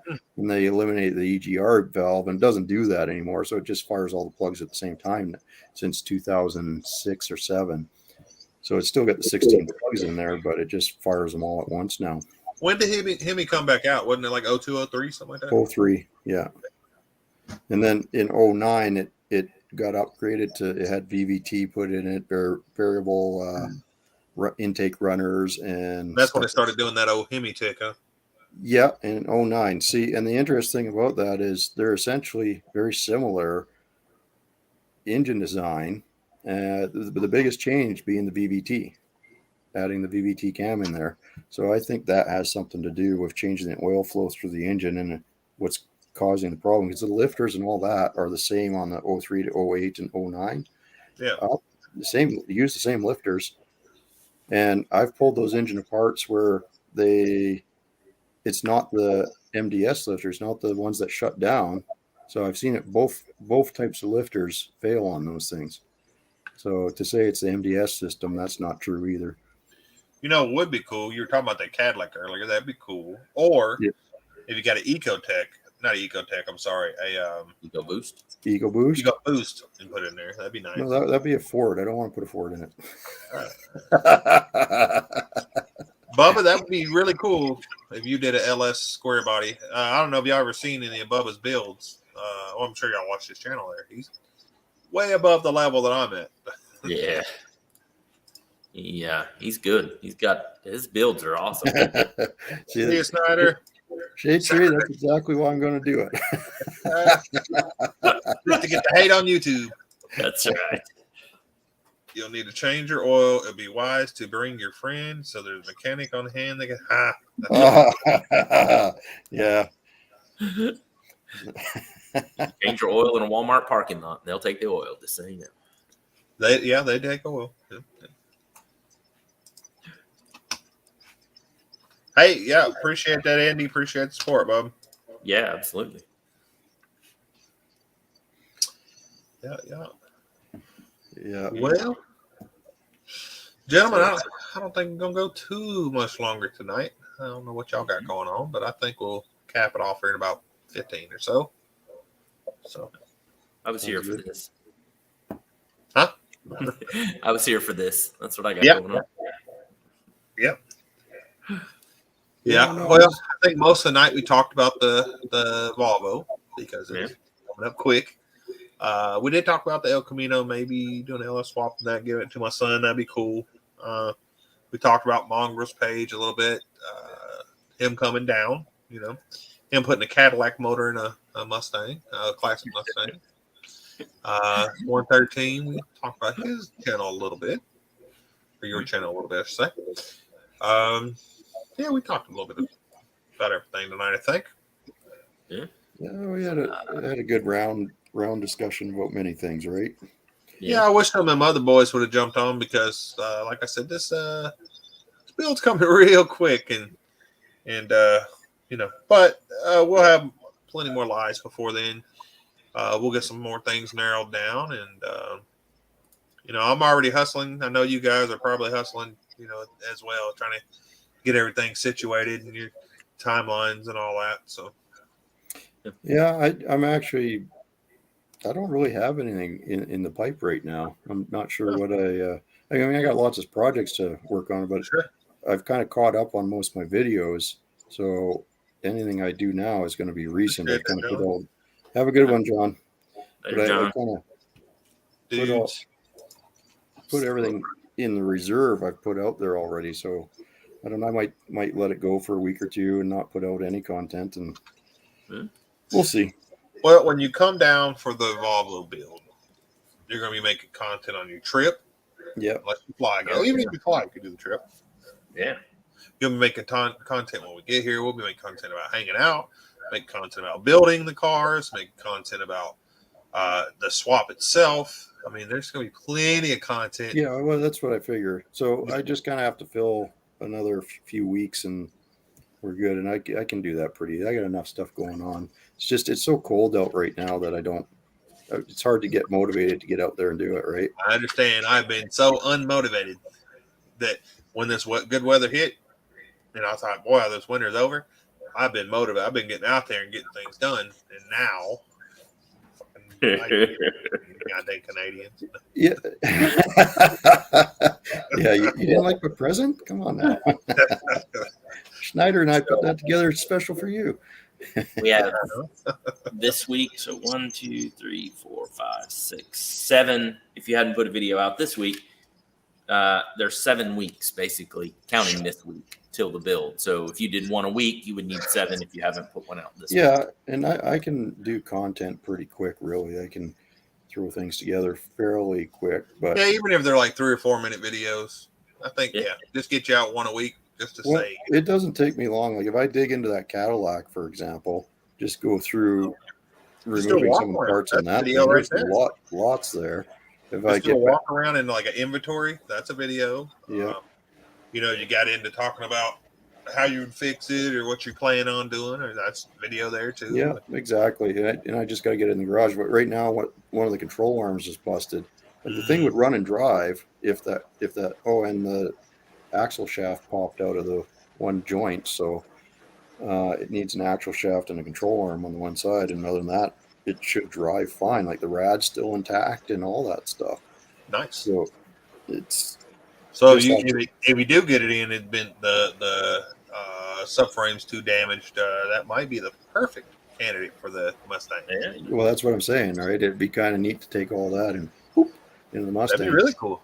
But the other thing is, I'm not sure what I want to do with that caddy. Like, there's a few ways we can go with it. One way is just fix it up as inexpensive as we can and try to get it back on the road and see if we can get it for a lot less than what it would retail for. Sure. That's option number one. Option number two is to dress it up a bit, fix it all up. But since it's already damaged in the front, throw a kind of a ATS V look on it, right? Put the cowl hood and the wider fenders and some of the meaner looking grill and bumper and stuff like that on it. Make it look a little slicker. And then it is a Camaro basically, so maybe we'll put in a 6.2 in it.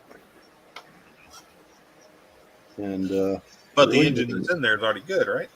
Well, yeah, that's the thing, right? I don't really want to, but if we do the 6.2 route, then that will come out and maybe go into Mustang or maybe go into something else, or who knows, right?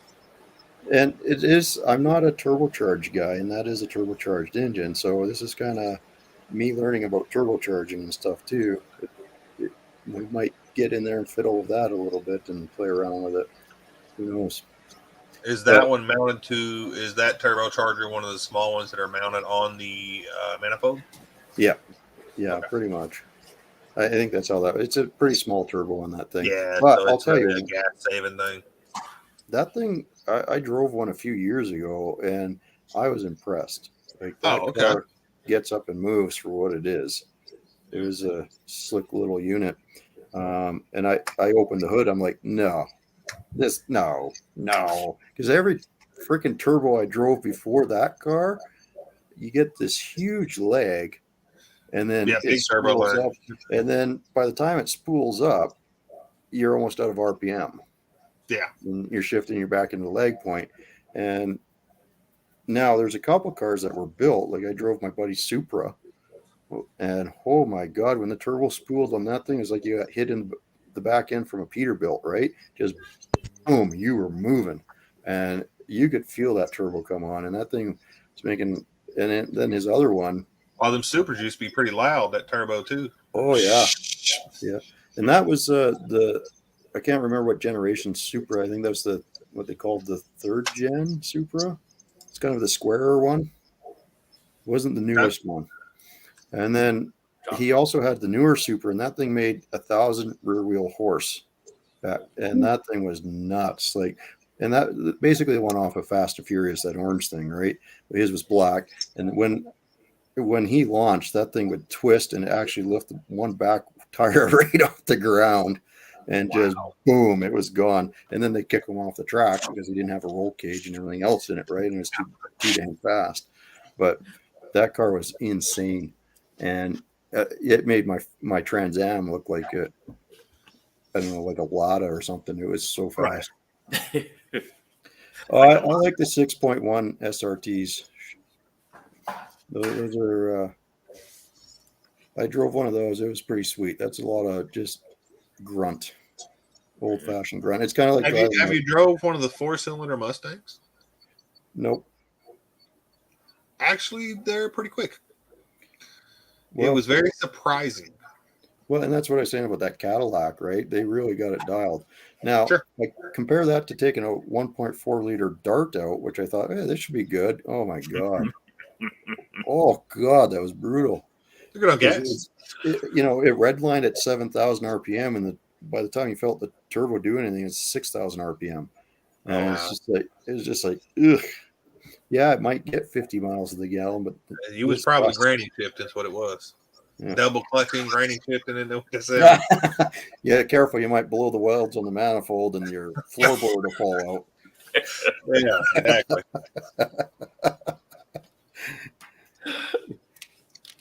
Yeah. Or Durango wanting to put the 6.1 in. Well, it'll bolt right in there. It's just the Ford Durango, that's the big boy. Why don't you put a Cummins at some bitch? It'll hold it. Well, the other thing is you're going to have to, I think the 6.1 had the D-port heads on it. So you'll probably have to get some newer manifolds off of a 5.7 Hemi or a 6.1. If you have all that stuff, that's great. But the heads in the intake were a little different on the 6.1 from the 5.7. So I don't think all the stock stuff from your Durango will bolt right onto that thing. Shoot, I like the Magnum that came in that 04. Well, it's the V8. That's 5.9, wasn't it? It could have been the 5.2. Oh, the Magnum engine. Yeah, the old Durangos had the 5.9. They called the RTs. Yeah, them good engines. Maybe he has the V6 or something. But no, he would have had the 2004. It would have either been a 6-cylinder or 5.7 Hemi. So he might want to just upgrade it to a 6.1. The 04? That's the one that still looks like the Dakota, isn't it? Well, they all look like the Dakota of the year. 03, 04 was the changeover year. So it's the... See ya, Bubba. Appreciate your support, buddy. Yeah, we'll see you, Bubba. Later, Bubba. So if you didn't know, Mongrels, I know 113 does. Bubba is he's sponsoring the build. So yeah, he has generously donated some money towards the build and quite a bit. So that's I don't awesome. know if he wants me telling everybody how much, but he's been a huge help. And a lot of these, like the tires I just got and all that, a lot of these parts are going to have his name on them. So he's helped a lot. So yeah, that's huge, Bubba. Thank you. Yeah, thank you. Yeah, no, the 6.1 will physically bolt right in there. Like I said, I think you'll have to change the exhaust manifolds and the intake manifold. Other than that, you should be good to go. And if you've got the complete engine already that with those on it, then you're good. Physically, it'll bolt right in, same dimensions. Even better. Yeah.